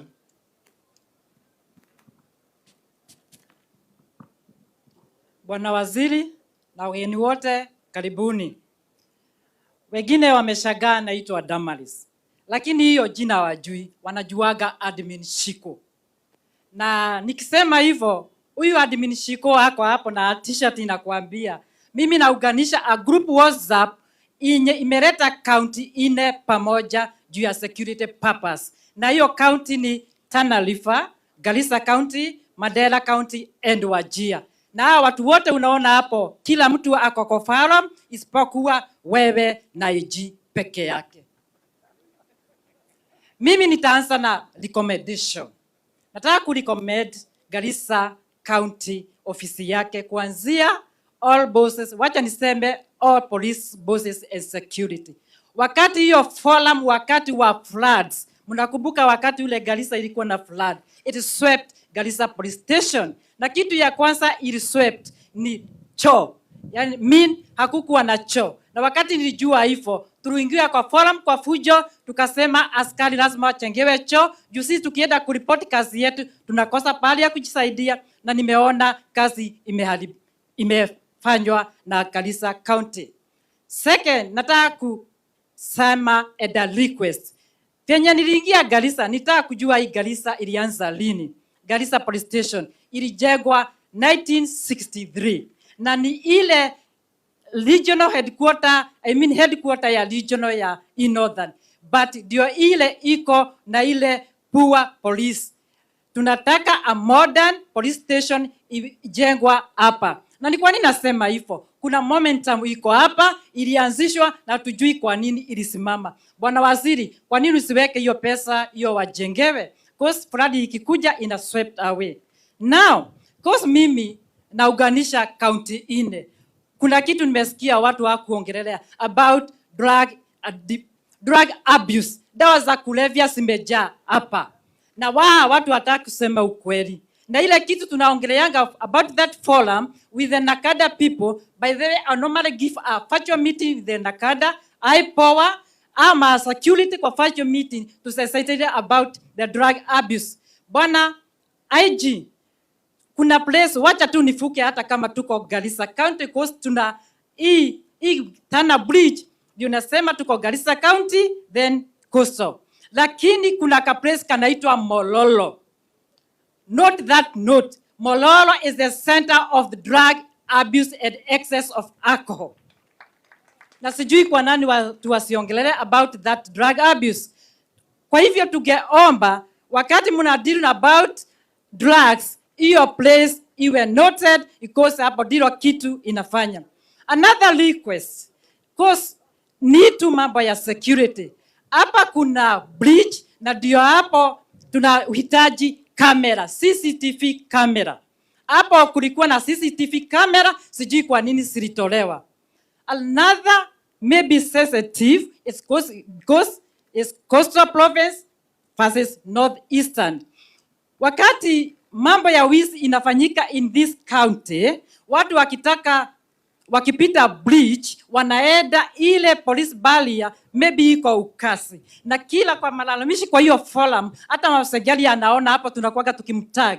Tungetaka mugazet junction ya kwenda Mombasa, ile ya kwenda Nairobi, why don't you put a police barrier post permanently? Hapo ndio watu wanapitisha vitu hata San Magendo. Sasa hao ndio watajibu, mimi sijui. Haya, another request from our governor, juu nimemuona hapa. Mr. Governor, tulikuchagua, lakini we have been singing a lot about security right. Garissa CBD haina security right. Why? Ndio unaona hizi petty thief, phone snatching inafanyika. Nao Bwana Waziri, mambo ya mwisho na ya nini? Huyu Shiko aliambiwa ajase national nomination, sijui mnaitaga aje. Mimi nilijaza, lakini wakati nilienda kuipeleka kwa county commissioner ataka kunisaidia, mulileta hiyo request, mkasema simefungwa. Sasa juu hiyo imepita, mimi my request, nataka hii group ya Garissa and Madogo tunataka kufungua website, na sasa huyu admins hawana pesa ya kufungua website. Kwa nini usitulipie hiyo pesa ndio tufungue website? Sasa for the last niko na brochure ndio waweze kuona hiyo group fenye inafanya kazi. Asanteni. Asante sana. Mzee Robert Amei, karibu. Robert. Bismillahirrahmanirrahim. Namshukuru Mwenyezi Mungu, mfalme ya wafalme zote, mwenye kumiliki dunia na yaliyomo ndani, kwa kutuleta leo pamoja sisi ili tuangalie na kuboresha maisha ya hii nchi. Bana waziri, karibu. Mheshimiwa bana governor, karibu. All protocol observed. Wale watu ambayo wametoka Nairobi, viongozi ya Garissa yote, karibuni. Bana waziri, mimi sitasema maneno mingi.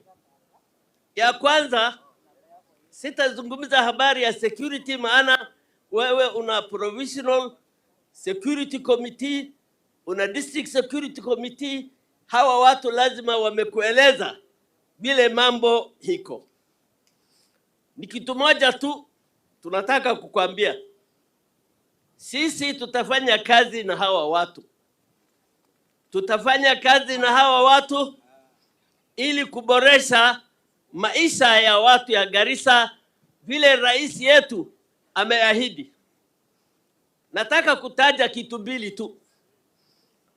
Garissa municipality tunataka sub-counties.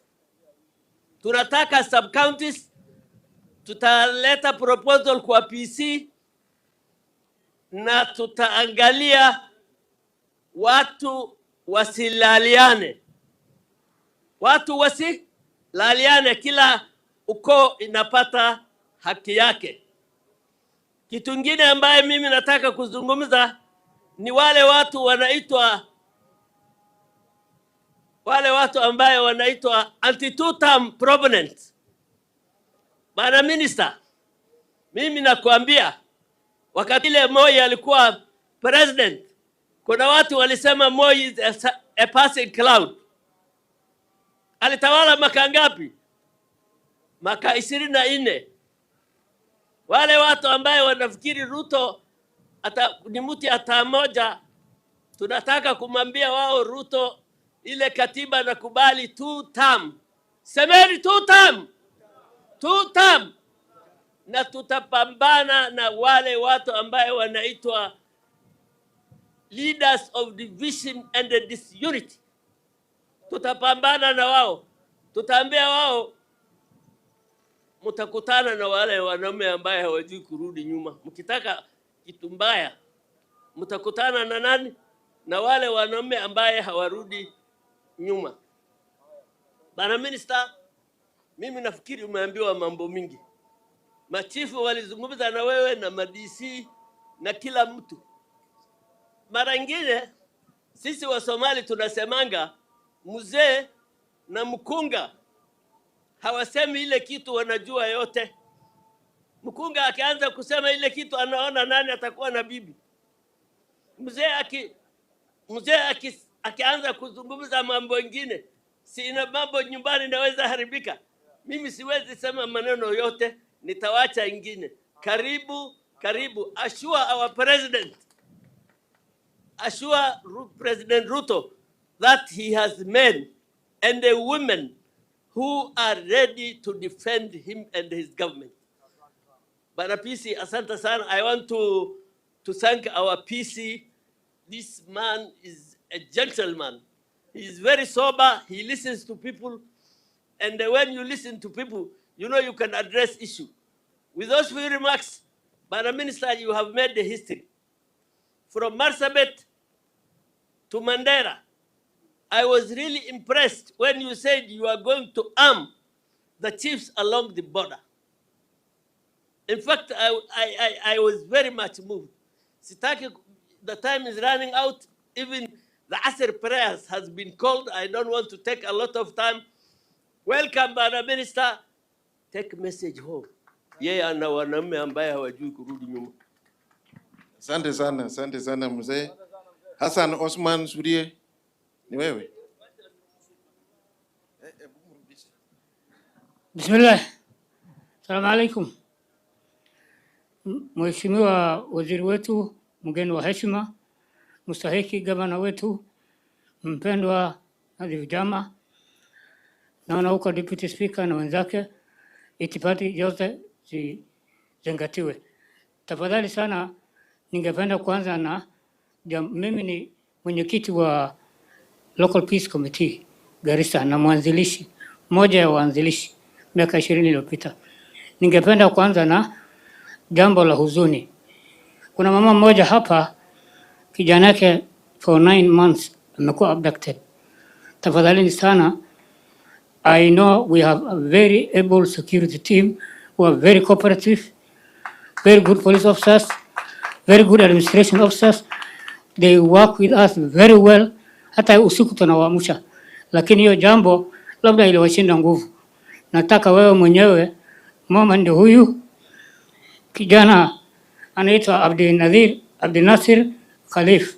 For the last 9 months, hajamuona, dead or alive. I want you to know that. Two more points. One, ningependa kukumbusha kwamba peace committees walikuwa wanafadhiliwa na ofisi ya National Coordinator ya Peace Building and Conflict Resolution. For the last 10 years, 15 years, National Peace Building and Conflict Resolution hawakuwa wanafadhili peace committees. Sisi tu tunasaidiwa na county commissioner, DCCs na county government. Kwa hivyo ningependa ufufue hiyo ofisi ya National Coordinator ya Peace Building and Conflict Resolution. Jambo, I have only 2 more points and then I'll rest my case. Ningependa kuwashukuru vile wenzangu wamesema, kazi muhimu sana inayofanywa na machiefs.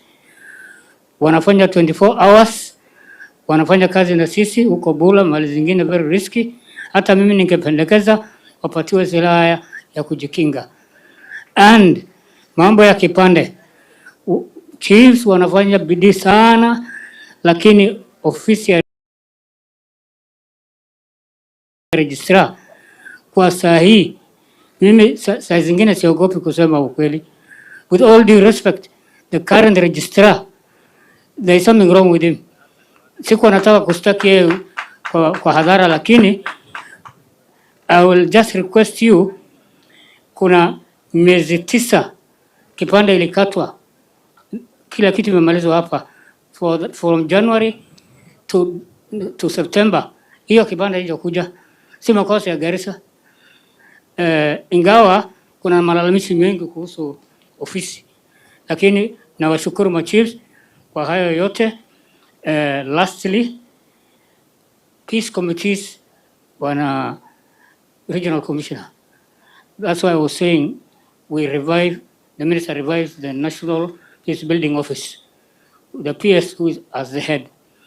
Ili peace committees wanataka trainings hapa na pale, ili wawe wakifanya rapid response initiatives. You cannot do rapid response without proper transport systems. And lastly but not least, I am proud to tell you that in Kenya, Garissa, this is the last one. In Kenya, Garissa is the most peaceful town and the only county where wananchi, akina mama, akina wazee wanafanya kazi pamoja bila chuki na nini. So we thank all government officers. Asante sana. Mohamed Isa, Mohamud Isa, student lead. Ayuko? Sawa, kama yuko tuende kwa Adan Bile. Adan Bile ayuko? Reverend John Mwaura Joseph. 2 minutes. Distinguished guests, security stakeholders, fellow student leaders from the 4 public institutions, and members of Garissa community. Assalamu alaikum. My name is Mohammed Isa, the student chairman Garissa University. It is a great honor to stand before you today as the student leader of Garissa University. This important jukwaa la usalama. This platform reminds us that security is not just the responsibility of the government or the police, but it is a shared duty that involves all of us. As we reflect on the tragic events of the April 2nd, 2015, we remember the lives lost and the pain endured, but we also recognize how far we have come.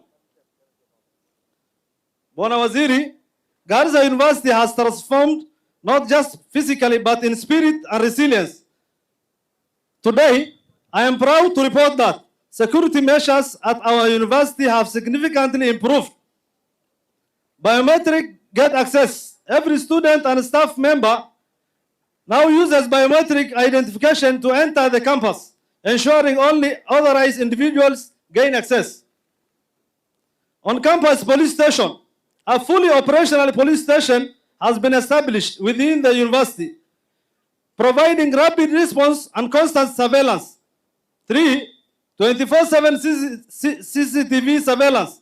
Strategic locations across the campus are monitored around the clock, enhancing visibility and suspicious activity. These measures have not only restored confidence, but have made Garissa University a symbol of resilience and hope.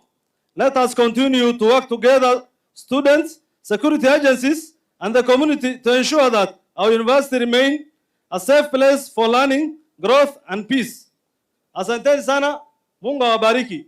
Bwana Waziri, I have my student leaders from our institutions. I wanted them to say hi wherever I am. NEP Technical, student leaders from NEP Technical, can you stand and say hi?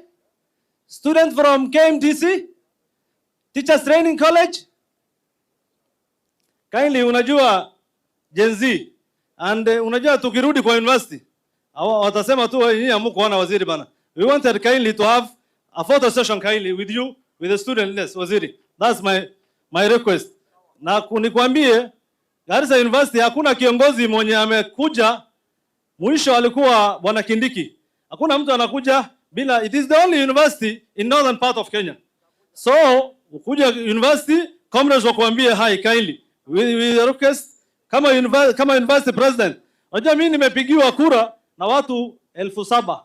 Hata MP wa hapa hajapigiwa. So I'm representing that people. So kindly, with your permission, can we have a photo session with the student leaders?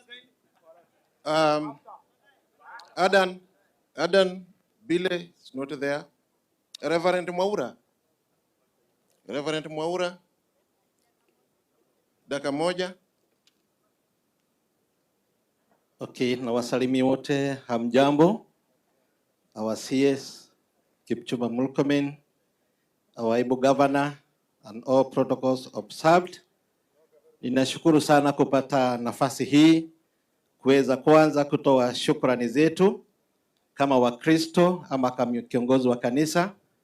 Mimi ni chairman Garissa Pastors Forum, na nataka niseme ya kwamba tunashukuru kwa sababu ya kuletwa katika hili jukwaa la wazee, na sisi kama kanisa tuweze pia kutoa ujumbe wetu tukishukuru kazi nzuri inayofanywa, wakati mwingine hata wakati ambapo kuna changamoto mbalimbali.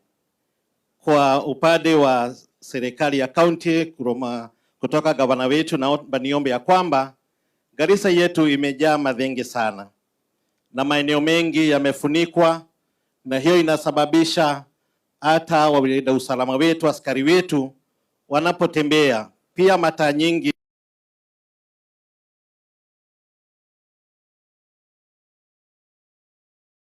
ya security. Kwa our able CS wa internal security, tunaomba ya kwamba mzidi kututilia manani, na hasa jambo la drugs. Garissa ni nyingi sana. As we sit here, kuna magari zinaingia zikileta madawa hapa. So hiyo mjaribu haiji kutuangalilia, ndio vijana wetu waweze kuwa soba na vijana wetu wapate haki. Langu la mwisho ni kusema, naomba sana wakati sehemu ama nafasi imekuja ya kuajiri vijana wetu askari, tuangaliliwe sana ili vijana wetu wa Kristo nao waweze kupata nafasi kama vijana wengine. Asanteni sana, Mungu abariki. Asante sana Bwana CS. I know you are pressed with the time. lakini nisipopeana Sheikh nafasi tutarudi tu na wewe Nairobi. Sheikh Hassan Abdullahi, just 1 minute. Hassan Abdullahi, just 1 minute. Waziri anaenda. Hakuna time, dakika moja. Bismillah, alhamdulillah. Ninashukuru Mwenyezi Mungu Subhanahu wa Ta'ala. Baada ya kushukuru Mwenyezi Mungu Subhanahu wa Ta'ala, tunashukuru waziri wetu ambaye ametutembelea leo. Bana waziri, sisi kama viongozi vya dini vya Waislamu tunakushukuru na tunashukuru rais wetu wa inji Ruto. Yale ambaye mimi ningesema ni issue ya conflict Garissa. Kuna kitu ambaye viongozi hawajaongea. Bana waziri, kuna malio ya risasi inatendeka usiku na mchana hapa Garissa, day and night, na watu ambaye wanaoana ni wakaji wa Garissa kweli, na wanapigana juu ya maplots, na plots kutoka hapa hadi Mandera ni vacant. Tangu mimi nilizaliwa baka wa leo ardhi ni very fast. Kwa nini watu wetu wanaoana juu ya maplots? Hiyo tafadhali tunaomba serikali kupitia waziri wetu, wewe ndio waziri ya amani, wale wajangili wanaoana hapa Garissa Township maplot, tafadhali tunakuomba kwa niaba ya ya pili ni ambayo ilikuwa ambayo unayo sana bana. Okay, mwisho kabisa bana waziri ambaye anabiga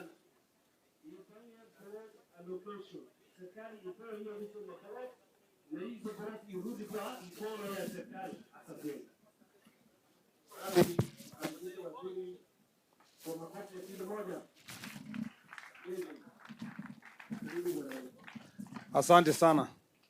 Nitajibu maswali yenu kwa ufupi, alafu nitapatia viongozi ndio tufunge. Masaa yetu imeenda. Kwanza kabisa nataka kuwashukuru sana kwa yale mmesema. Ningependa kusema yangu machache kabla ya kujibu maswali. Ya kwanza, tumekuja hapa kama viongozi wa serikali. Na kabla hatujatetea mahitaji yetu ya kibinafsi, sisi tuko na jukumu kwa sababu tuliomba hii kazi. Ma chiefs, ma assistant chiefs, ma OCSs, polisi wetu, administrators wote, tusisahau ile ili tufanya tutafute hii kazi. Tulitafuta hii kazi kwa sababu tulikuwa na nia ya wananchi. Wengi wetu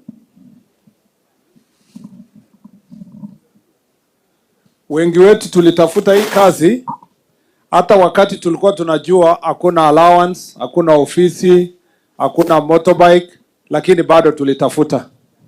Na kwa sababu ni mwito, tuliitwa kutumikia watu. Ningependa tukue waaminifu kwa wale tunawatumikia. Kama wewe ni chief, assistant chief, itabidi ujue kwanza kabisa kazi yako ni nini. Na inabidi kwamba ujue wewe ni kiongozi. Na huwezi kuendelea kuwa kiongozi kama tabia yako na mienendo yako na pia ujuzi wako wananchi hawana imani nayo. Haijalishi sasa ulikuwa chief kwa njia gani. Kuna wengine walilobi, kuna wengine walifanya interview hata wakakuwa number 3 lakini bado waliitwa kuwa chief. Kama ushafika ofisi umefika. Kama umekuwa recruited kuwa askari umekuwa. Jukumu lako sasa ni kuhakikisha ya kwamba uko mbele ya wale unawaongoza. Kila wakati ukitafuta kuelewa yale mambo ambayo yanabidi wewe uelewe, ndio ukiongoza wale unawaongoza wako na imani na wewe. Pia tujue kwamba sisi wote ni watumishi wa wananchi. Hakuna mtu mwenye atasema mimi ni askari sitaki kuongea na chief. Mimi ni chief sina haja kuongea na askari. Mimi ni ACC sina mambo yote na OCPD. Sisi wote ni watumishi. Na kuna mtu mmoja alisema a lot can be done if we do not care who takes the credit. Tusijaribu kujitafutia ukubwa Tusijaribu kujitafutia sifa mpaka tukasahau ya kwamba wale ambao tunawatumikia wanataka matumishi, na ni wananchi ambao wanalipa kodi, na wengi wao ni maskini, wanategemea serikali. Wanajua serikali ni chief, serikali ni OCS, hawajui serikali ingine iko Nairobi. Tafadhali tukue watu ambao tunamwogopa Mungu na tunaheshimu wananchi ambao tunawatumikia. Pia mjue ya kwamba mtu yoyote mwanajiingiza kwa mambo ya mlungula na uwizi na mambo ya corruption, huyo anatia aibu familia yake, anajitia aibu na anatia nchi yake aibu. Hakuna uzalendo yoyote ambayo inaweza kusifiwa kama wewe umetumwa kama askari ukwende Liboi, lakini badala ya kuangalia bidhaa gushi ziingie nchi, unachukua ile corruption mlungula kidogo, wewe unakula, unawachilia mambo mabaya ya kuje nchi na inadhuru nchi yako. Inaweza dhuru wewe, idhuru ndugu yako. Pia nyinyi ambao mnalipa ongo na mnasema mnamheshimu Mwenyezi Mungu, mjue ya kwamba mnajitafutia laana. Tunataka kama Wakenya tupambane na mambo ya hongo pamoja. Sio jukumu tu ya askari, na sio jukumu tu ya waziri, na sio jukumu peke yake ya wale ambao wako katika positions ya authority. Wananchi tuko hapa. Wakati tunafanya recruitment mnasema kuna corruption, lakini nyinyi wenyewe ndio mnachanga pesa kwenda kulipa corruption. Nyinyi wenyewe ndio mnajua bwana analipa corruption, lakini bado mnapigia makofi. Nyinyi wenyewe mnajua ni mwizi, lakini hakuna kuripoti. Shida tu ni kungojea wakati waziri amekuja, wakati wakubwa wamekuja, unalia kwamba hongo imezidi. Jameni, tukikubaliana wote, chief, polisi, wananchi, kwamba tutazima mambo ya hongo, hii tutaweza. Si lazima EACC ifike hapa, si lazima kotini ifikie. Sisi wenyewe tunaweza sema kwa kauli moja. Tunaenda kuandika jeshi, tunaenda kuandika polisi. Siku yenye tuko uwanja, tukituma kama jamii, kama vile tumekaa hapa, tutume observers wakue pale, na hiyo recruitment iishe kwa masaa na majina tuone kabla ya siku saa 11. Itawezekana kwamba wale wakora ambao wanataka kufanya makosa ya kuibia na kulipa pesa kuleta watu ambao hawajakimbia, hawajakakuliwa, watapata nafasi kwa sababu ya umoja wetu. Umoja wetu kama watumishi wa serikali, tukifanya kazi na wananchi, itatusaidia sisi kuhakikisha ya kwamba mambo haya yawezi kuendelea. Pia wewe ni kiongozi, wewe ni OCS, wewe ni chief, wewe ni ACC, wewe ni DCC. Wezi enda jamii fulani uende ufanye kazi na hujatangamana na watu, hausikizani na wao, hauendi kwa mikutano yao, hauendi kwa baraza yao, hata ujui mzee wa mtani nani. Lazima tutafute njia ya kushirikiana na wananchi sehemu yoyote tunafanya kazi. Hiyo itarahisisha kazi yetu. Tukiitisha wananchi, tukiwasikiliza kama vile tuko kwa jukwaa la usalama hapa, hawa ndio watatupatia suluhisho, au watatupatia majina ya wakora, au watatusaidia tufanye kazi nzuri. Baadaye kwa taifa watasema huyu OCS ni mfanyikazi mzuri sana, lakini umesaidiwa na wale wako hapo. You take the credit, they help you to do the job. Ninawaomba sana tushirikiane, tufanye kazi pamoja, tuhusishe wale ambao wanahusika, ili kwamba maisha yetu yaweze yakasonga mbele.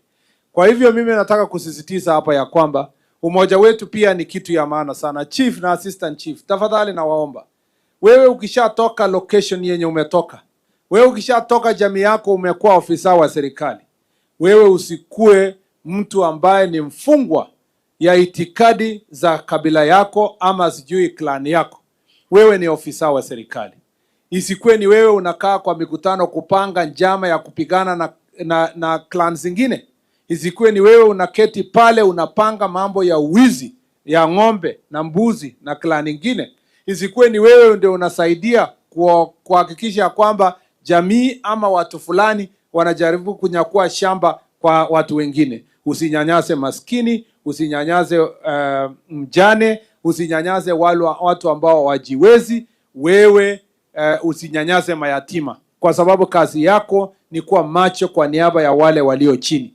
Aswa katika serikali hii ya bottom up, ni nia yetu kuhakikisha kwamba tumeshughulikia wale watu.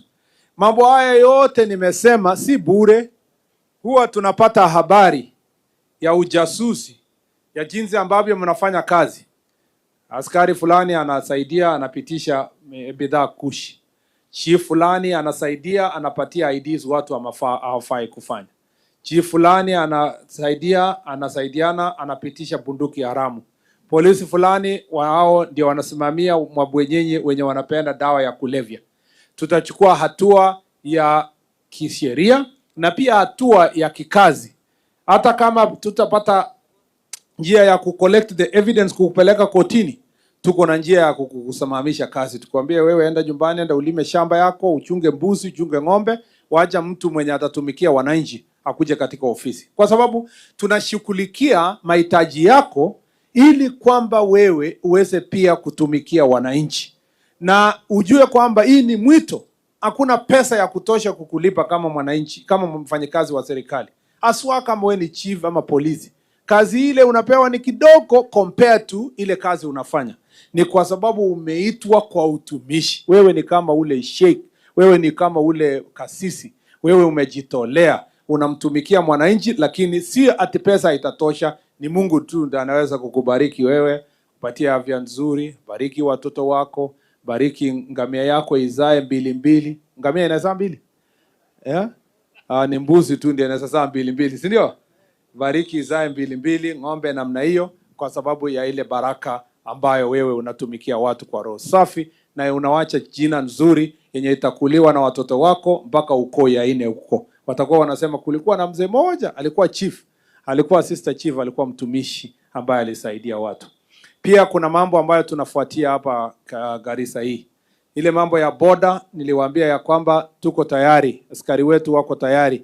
Wale ambao waliomba kwamba pengine kuna mahali tunataka ku strengthen fortification, tunataka kuhakikisha NPR tumeongeza, tunataka kuhakikisha ya kwamba form W unit inawekwa kona fulani, tuko tayari, tumewasikia, including ile support ya operational resources to make sure that tumewachunga.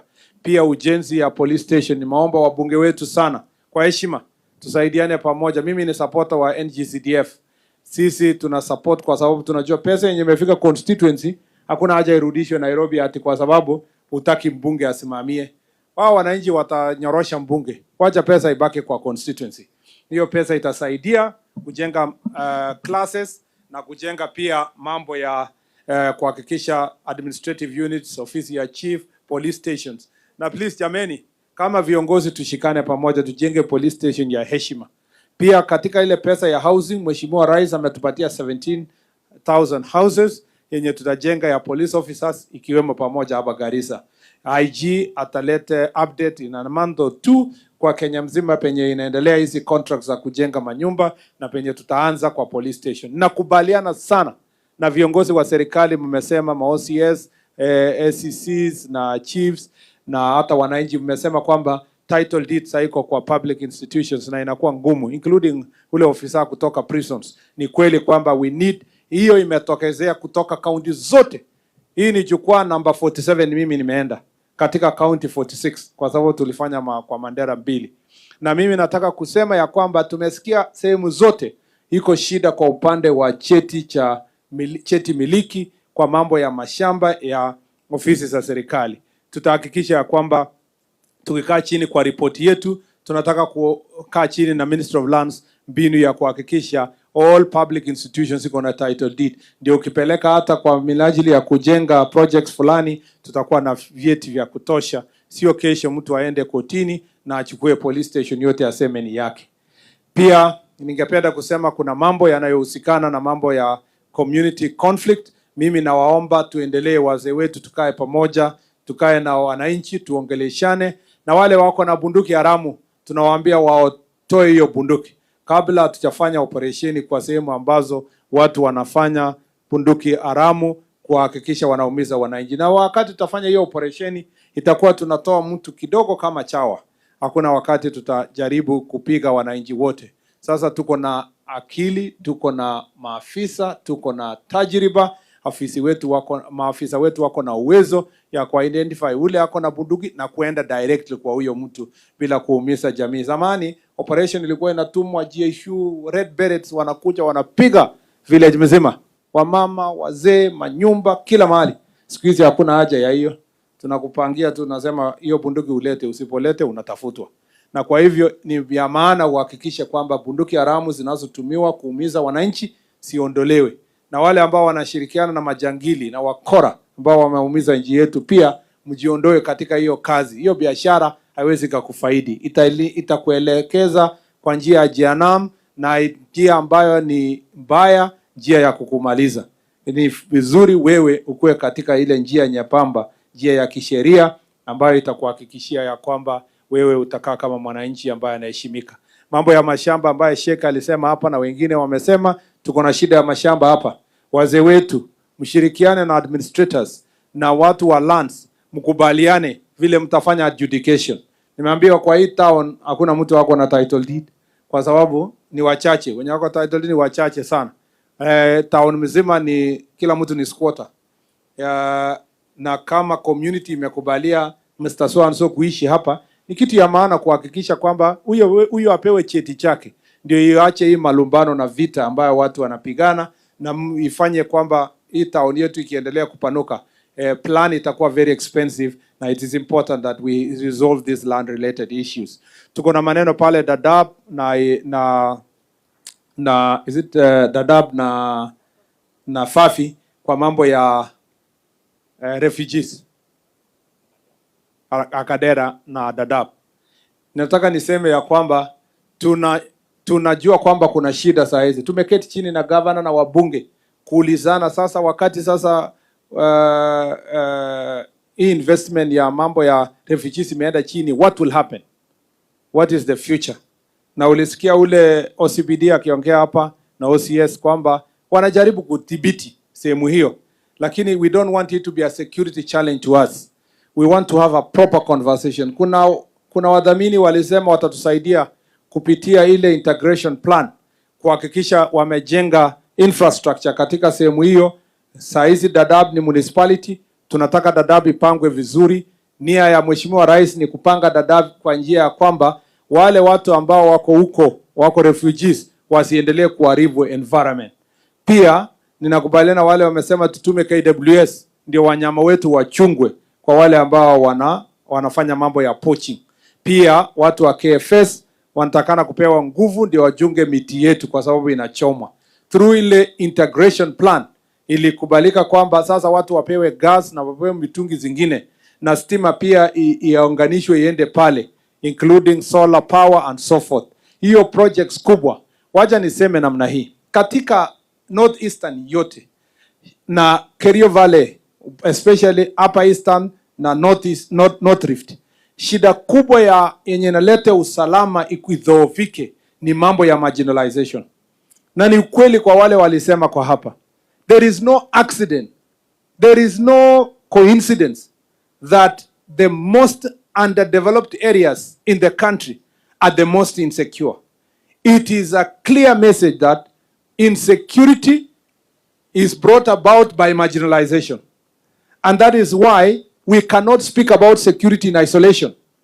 Hatuwezi kuongea kuhusu usalama kando ya maendeleo.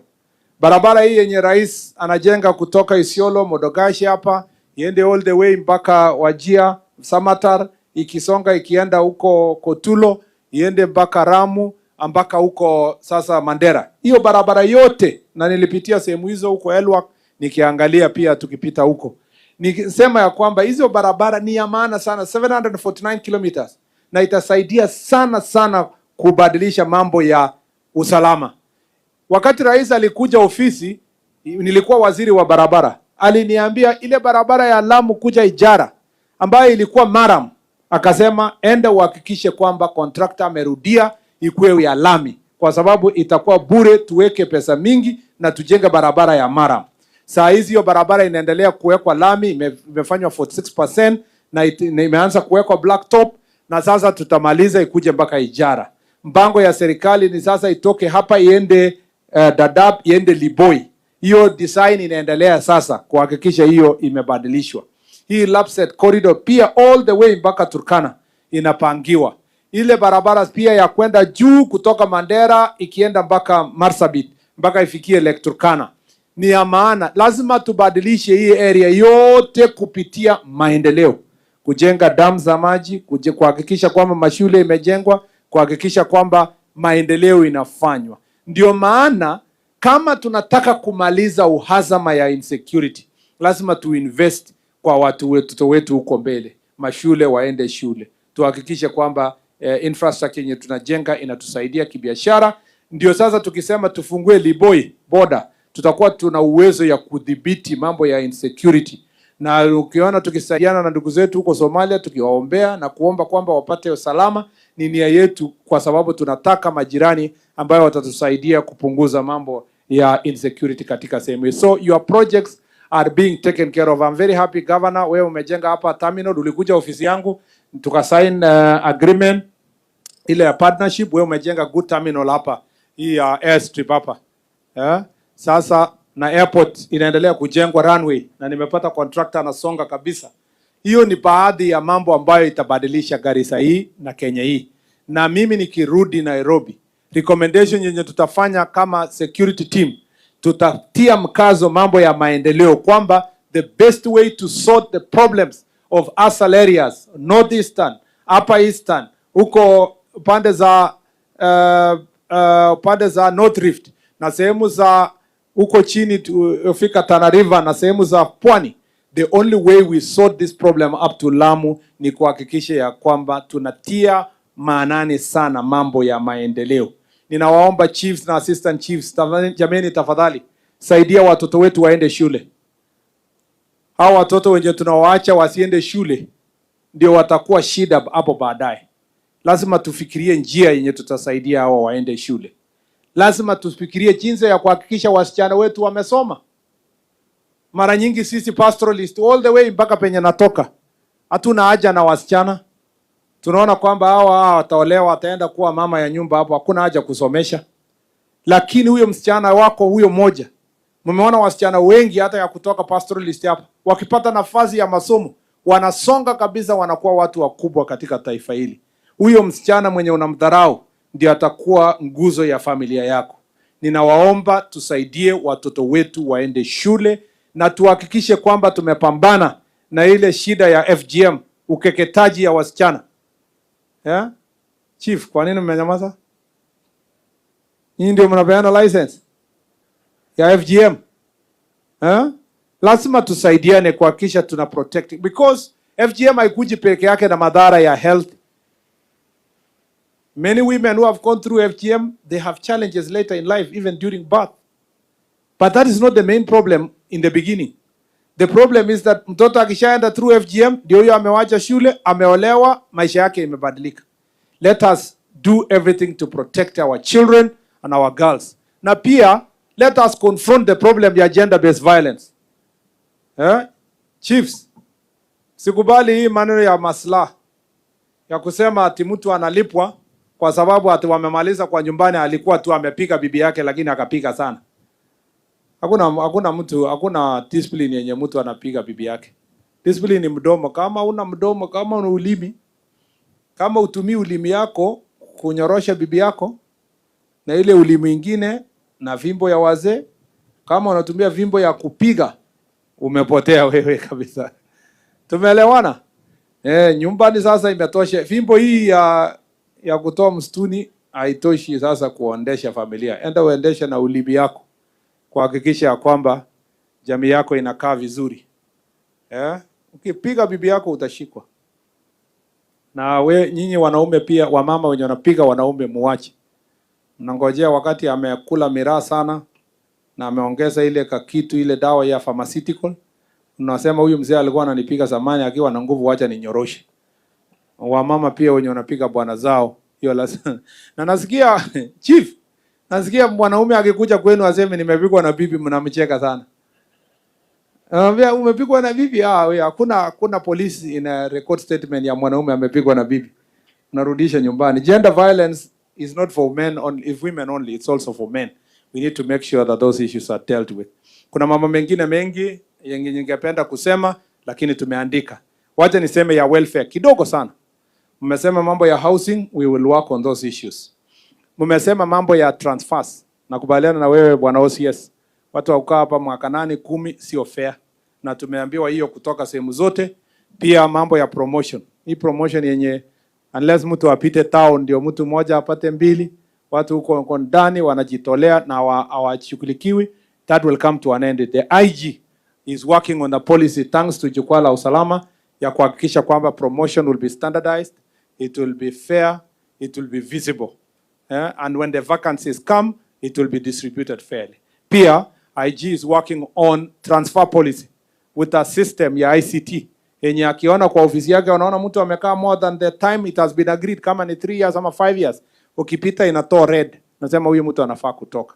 Na pia tabulation itaona kama ulikuwa Tana River huwezi letwa tena Garissa, unapelekwa sehemu yenye hakuna operation, so that watu wapate morali ya kusonga mbele. Hivyo hivyo kwa ACCs wetu wote, we will effect very soon the transfers. I know we're almost done with transferring some of you wenye mmekuwa promoted, mmekuwa DCC, mtoke sasa division muende ofisi huko ndio ifungulie pia nafasi ma ACCs wengine wakuja wafanye kazi sehemu hiyo. And as I said earlier, our ACCs wataenda training from next month, wale walibaki 300 kwa ile cohort ya 2021. Pia nilishasema training ya chief uniform sasa inakuja sub county. Tangu independence mlikuwa mnaenda kuchukua na uniform Nairobi. Sasa nimesema uniform yote ipelekwe kwa DCC. Ya, na saa hizi ishafika. Ya hapa haijafikia tu nyinyi lakini iko kwa DCC wenu. Hata kama ni chache itapeanwa alafu zingine zitaongezwa. Na kila mtu apimwe size yake.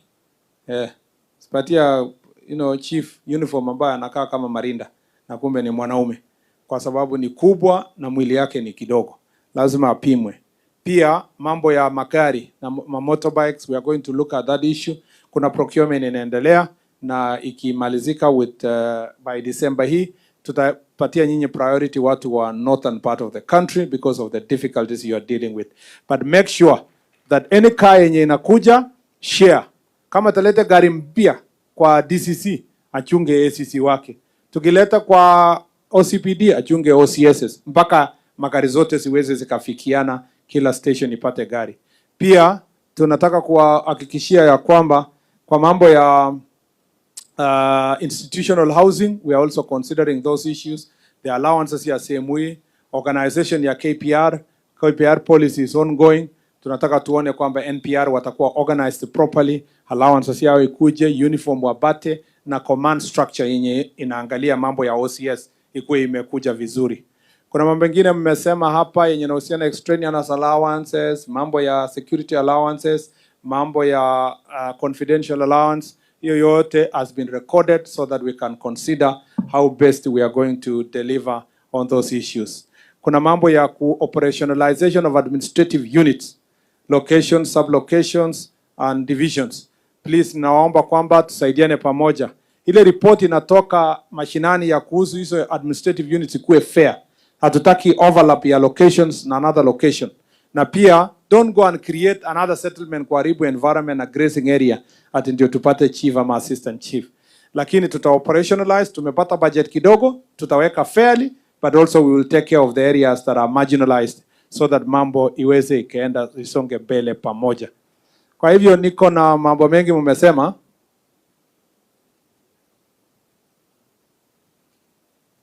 Nilifikiria nimekumbuka yote lakini lazima nimesahau zingine. Ya, mambo ya IDs nishasema tayari. Tukileta hii mobile, tumekuja hapa na mobile capture machine ambayo saa hizi wale wanafunzi walirecord na wananchi wenye wamefanya sawa watapata ID Tuesday. Ile iko pending, mimi naenda kufuata mwenyewe. Kuna wachache ambao walikuwa verified, walikuwa na verifyiwa kwa ile refugee list.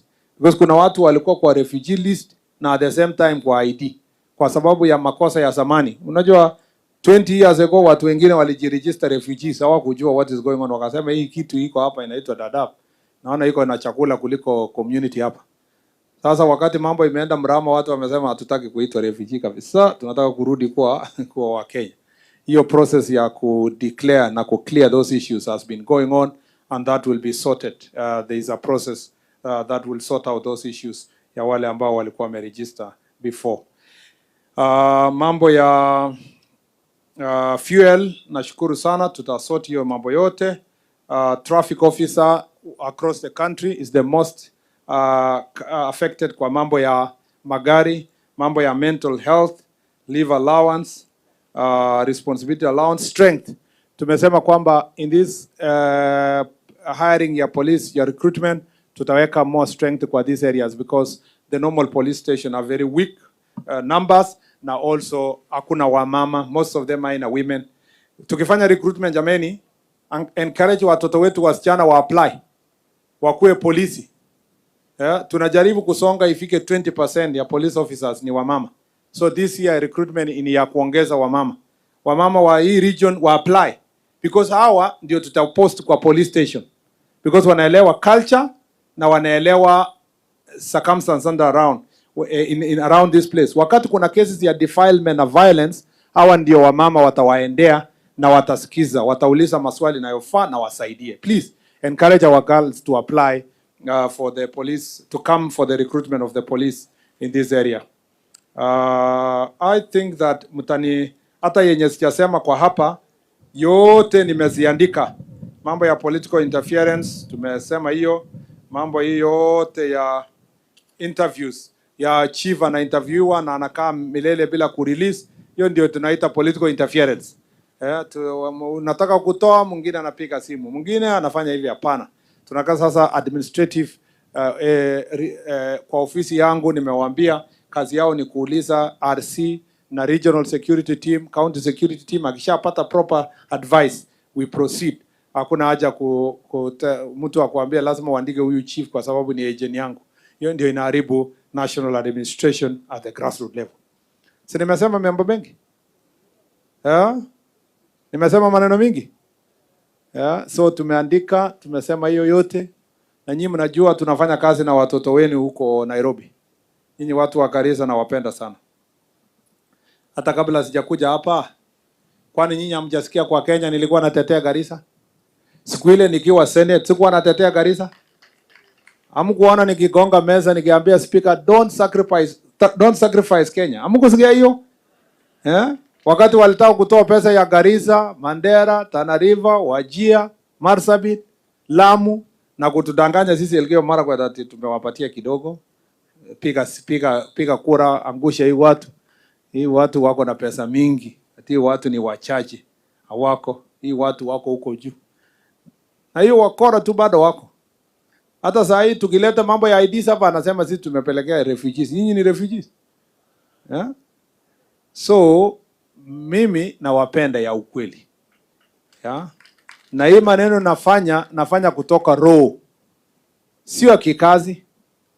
Ni mambo yenye mimi naamini whether ningekuwa waziri ama sio waziri. Mimi naamini ya kwamba tukitaka kusuluhisha shida za Kenya to develop in northern part of the country. Once we develop, the problems of Kenya will come to an end and we will be a fantastic country. There are some people wanaongea para hata hawaendi kuona map. Hawaoni kwamba more than a half of the country is asal area. Kichwa yake tu iko huyo ni Al-Shabaab. Murkomen anaongea na Al-Shabaab. Ati chiefs kwa nini walikuja? Walirudi aje? Ni lazima Murkomen na mkubwa yake wanaongea na Al-Shabaab. So mimi nakajiuliza swali moja. Huyu alitaka chiefs wasikuje? So ilikuwa afadhali chiefs wasirudi ndio aonekane kwamba ni nini? Kuongea na watu kama vile wazee walifanya kwa Mandera mpaka wakaokoa chiefs. Kitu ya kwanza ni kuokoa maisha ya chief ama ni kufurahisha mtu tu mbundu bure. Mtu hata angekuwa ofisi kwa nusu ya taa. So nataka niwaombe. Siasa hii ya fitina kidogo na nini tuwache. Sisi wenyewe kuna haja kushindana hapa tuju klani. Sisi pastoralists tukikaa vizuri, tukae mzuri sana, tutaheshimiwa kwa Kenya. Tutaheshimiwa kwa Kenya. Badala ya malumbano kidogo, kila mtu akuwe registered kwa hii dunia. Tumewaletea mobile registration, register. Wacha kesho hesabu ikionekana, watu wanauliza na hii Garissa ni watu yote hii. Kwa sababu mko saizi kwa ground lakini hamko kwa karatasi. Sasa toeni majina kutoka ground ifike kwa karatasi. Ndio muheshimiwe. Tumekubaliana? So tunafanya kazi na ndugu zenu. Mnajua Mheshimiwa Duale, tunafanya kazi na yeye na anafanya kazi mzuri kwa mambo ya SHA na mambo ya health. Anasukuma kabisa. Iko na ukora mingi lakini anasukuma. Nahitaji mtu kichwa ngumu kama Duale. Mwenye asikii mashida mingi yenye watu wanasumbua. Anang'ang'ana nayo. Na ameenda safari na rais na amenituma na salamu zake. Mnasukupokea? Tunafanya kazi pia na mtoto wenu ambaye ana maneno mengi na ongei. Anaitwa Nurdin Haji. Mnamjua? Anafanya kazi kubwa sana ya kusaidia Kenya. Mnajua namna hiyo? Anafanya kazi kubwa sana. Mnaendelea kumuombea.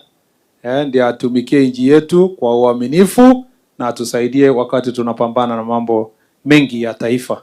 Na nashukuru sana kwa sababu mlitupatia Mkenya ambaye ni mzalendo anatumikia taifa letu. Hata wengine wanampigianga kelele kwa magazeti wapi, lakini kwa sababu yeye aongee, mimi ndio kuongea kwa niaba yake.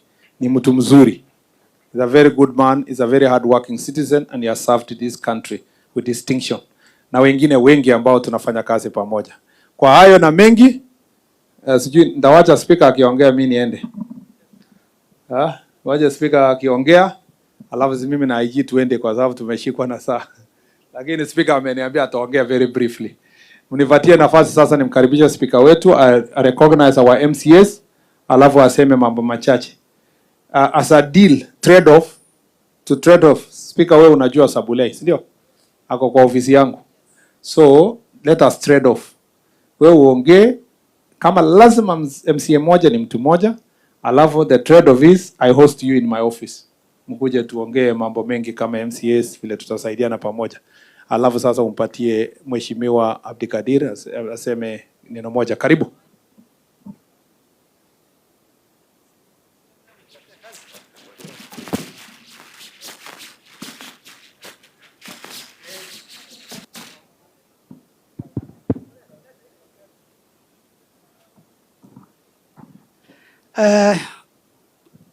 Honorable CS, His Excellency, all protocols observed. Mimi sitaongea kwa sababu nikizidi kuongea hapa mimi kazi yangu iko hatarini. Mimi kazi iko hatarini. Si unajua? Bwana Deputy Speaker, tafadhali kuja alafu Mheshimiwa utanikubali niongee mtu mmoja. Kuna mtu mmoja ambaye ana host a lot of critical institutions here. Waberi ndio atakuwa, naomba one more MCA.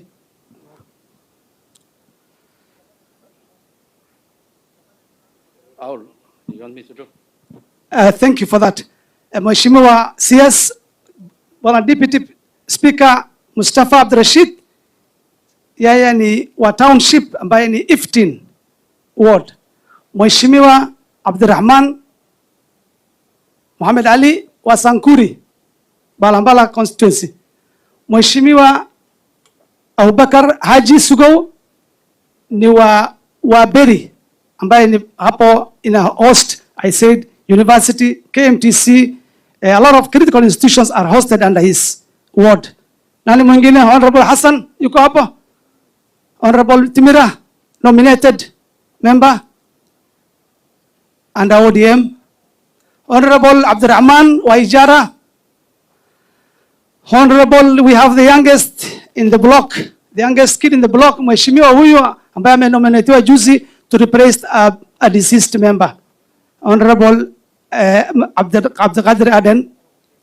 Nani mwingine? Honorable Hassan yuko wapi? Okay, atakuja Honorable Hassan ambaye amejitambulisha asubuhi.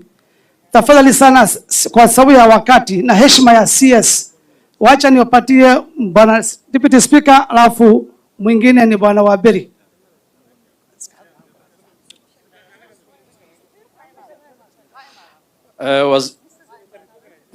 Mka yetu sasa, I think you want to say it.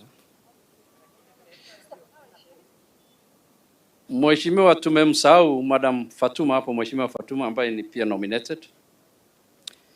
Mheshimiwa Waziri, all protocols observed. Mimi kwa majina naitwa Mustafa Abdirashid, mimi ndio MCA wa hapa.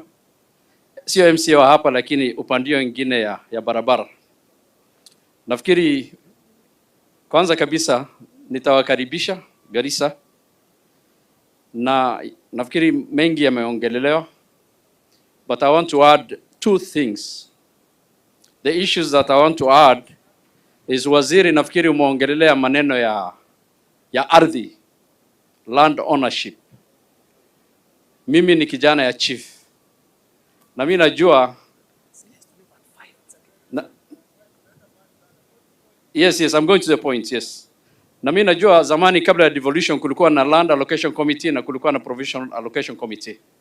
Garissa, shida ni kwa sababu from 2013 this devolution has killed land adjudication in Garissa town.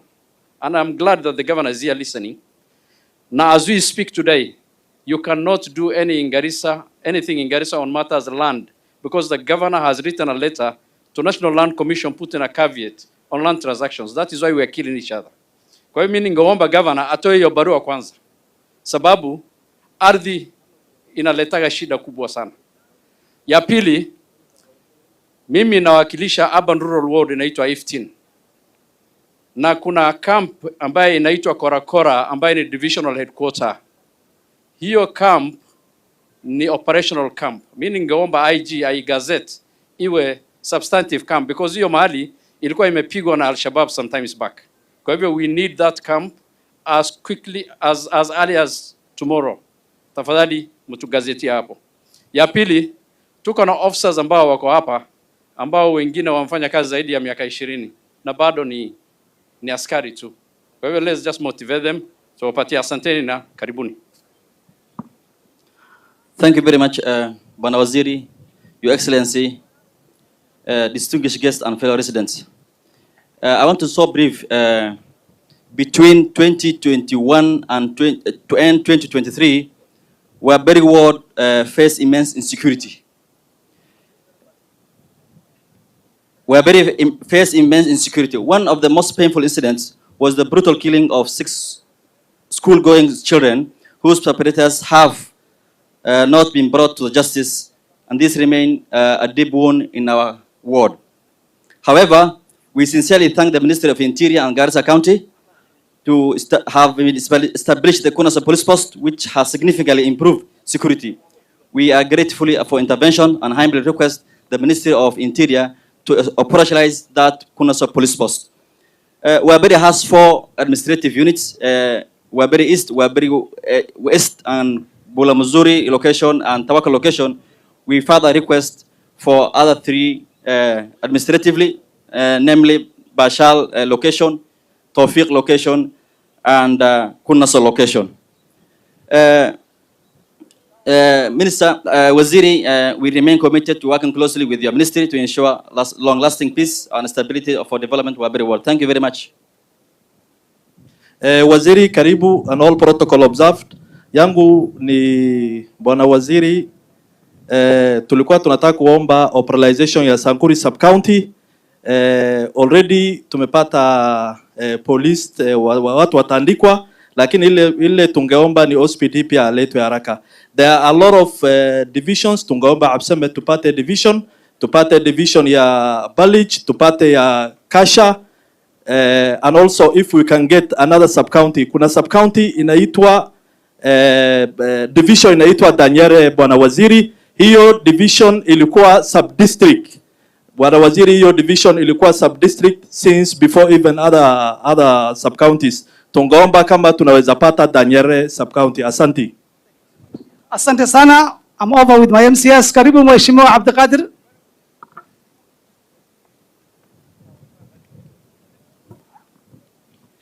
Waziri wa Interior, Bwana Murkomen, all heads of departments of security, wananchi wa Garissa, salamu alaikum. Kwanza kabisa waziri, ningependa kuleta apology ya wenzangu. Nafikiria leo hujaona wabunge hapa kwa sababu wengi wao wako kazini. Wamesema nipeleke apology yao. Mejadoko ambaye ni mbunge wa township ako Addis Ababa, mbunge wa Balambala Shurie is moving a motion on PPO ya Kenya pipeline. Kuna wengine pia wote wamesema nipeleke apology yao. Si au kutaka kuja, lakini walikuwa na kazi nje. Kitu ya kwanza ningependa kusema ni mambo ya insecurity ya Garissa County. Garissa County insecurity yake imeimprove sana. Kitu ya kwanza ni insecurity between us and Isiolo. Mimi mwenyewe ningeweza kuchukua hiyo jukumu na inilete amani kati ya wananchi ambao wa Isiolo na Garissa. Na saa hizi ukipita barabara ya Isiolo Mdogashe na uliza wananchi wa pande wote watakwambia mimi ndio nilifanya kazi mzuri. Ya pili, hii issue ya border ya Somalia na Kenya. What we need to do is that you need to give us more NPRs. Wewe wachia watu wetu wapigana watu. Wachi askari wako wachunge juu. Kwa hivyo if you give us NPRs, I think we can take care of the security as Garissa County. The other one is that there are two counties, sub-county which are supposed to be operationalized. Banana sub-county. I think Madam Everly told me that there is some confusion and they are trying to do something about it. Please, I want that to be operationalized. Alafu kuna ninaambiwa na Mheshimiwa Fafi niseme juu ya Galmagala sub-county pia, which was supposed to be gazetted, which has not been gazetted. Ile kitu kingine ambayo ningependa kuongea juu yake bwana waziri, ndio tuko na shida sana sisi watu wa Garissa na Northern Kenya. Vijana wetu kuna wajamaa wanakuja, they entice our young people, wanapeleka mpaka Libya, alafu they ask for ransom money. I don't know why DCI, I don't know why you are unable to correct these people ambao wanakuja mpaka hapa Garissa, ambao wanatongoza vijana wetu, wanapeleka mpaka Libya, alafu wanauliza ransom. Please, I want security agency to work on that. At least wajue nani hawa watu ambao wanafanya hii kazi. Alafu kuna wale watu ambao wanachukuliwa na tunasema ni serikali imechukua, wapeleke kotini, wanapotea kabisa. Hawa pia tungepanda hii mambo. Abductions zimekuwa decrease kabisa, lakini kuna hizi officials ambao wanachukua watu, sijui wanapeleka wapi, hata sometimes wanaachilia. Hiyo story kama hiyo tunataka muangalie, ndio serikali iweze kupata jina nzuri pande. Sasa hizi watu wanachukuliwa awapeleke kotini. Ile kitamisho nikwambia bwana waziri, mimi juzi nilikuwa Mdogashi. There's something on police officers which the IG needs to know. I met a police officer who told me he served Mdogashi for 10 good years. Na manambia nimsaidie transfer. Na ukimwona anahuzunika, anasema anataka kwenda nyumbani Eldoret. Nafikiria wale watu wamekaa kwetu for 5 years, 6 years, 7 years, wakitaka kwenda nyumbani wapeleke iko polisi yenu. Kwa sababu wakizidi kuwa hapa wanakuwa stress, baadaye wanachukua bunduki, wanaanza kuwa watu kiholela. Asanteni sana.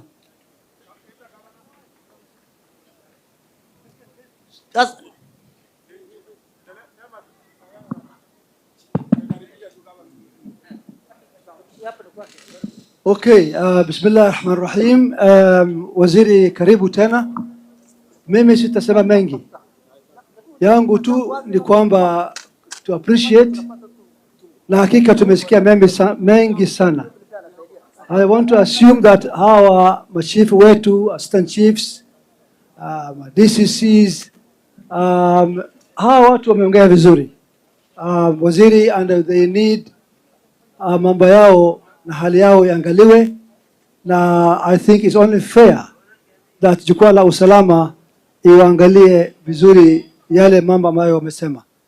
Ya mwisho waziri, mimi yangu ni kusema of all the issues ambayo umesikia ama umeambiwa leo, ile ambayo mimi hakika inani kabisa, which I want to stress on, ni mambo ya poachers who are killing our miyaga livestock resources.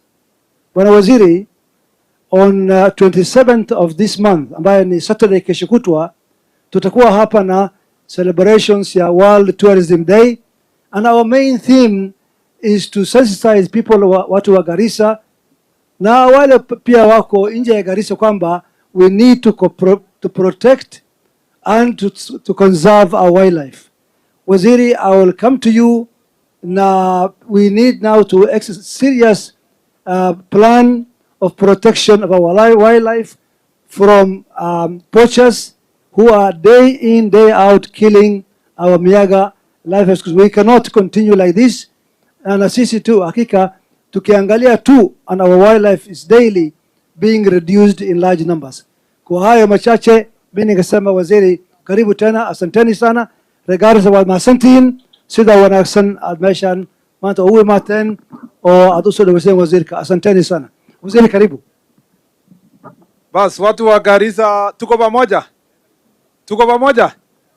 Tuko na viongozi wengine tumekuja na hawa hapa. Mnajua Bwana Mohamed Amin ni kijana yenu, si ndio? Na ni DCI. Kuja usalimiane kwa lugha. Bwana ndakusimamia hapa. Thank you, sir. Watu wa Garissa, assalamu alaikum. Mimi ningependa kuchukua fursa hii kusema ya kwamba tumeshukuru sana kwa ile ushirikiano mema kati ya yenu na law enforcement officers, na ya kwamba security ya Garissa sasa iko top notch.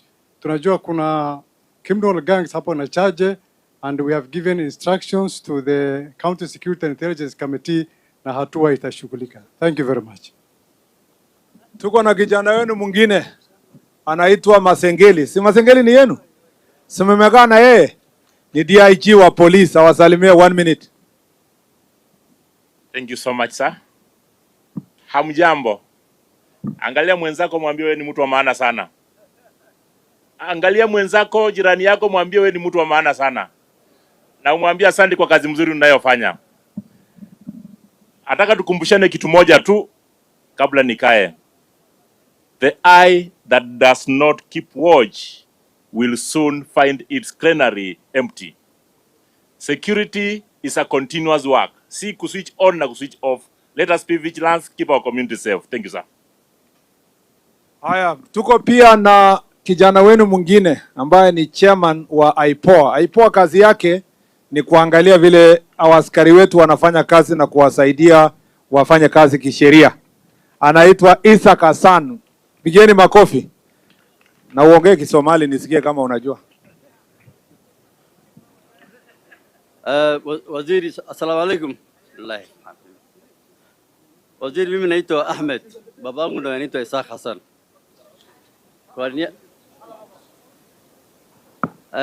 Nilikuwa namwambia waziri, mimi naitwa Ahmed. Isaac ni baba yangu. Ahmed Isaac Hassan is my name. And as a chair of IPOA, I'm very happy that we are here today to listen to the minister engage with the public. Kila forum ya waziri, ma commissioners na officers wa IPOA walikuwa hapo pia wanasikiza. Kazi ya IPOA ni kuchukua malalamishi kutoka wananchi against the police officers. Lakini kwa hii forum pia ni muhimu kusikia vile wanafanya kazi and the hardship they are facing na ile shida wako naye. Kwa hivyo sisi kama IPOA ilikuwa tu ni kukuja kama kusikia vile our partner police are doing na shida zao, ndio pia wakati ambao tunafanya uchunguzi tuwe kwamba tunajua shida yao pia.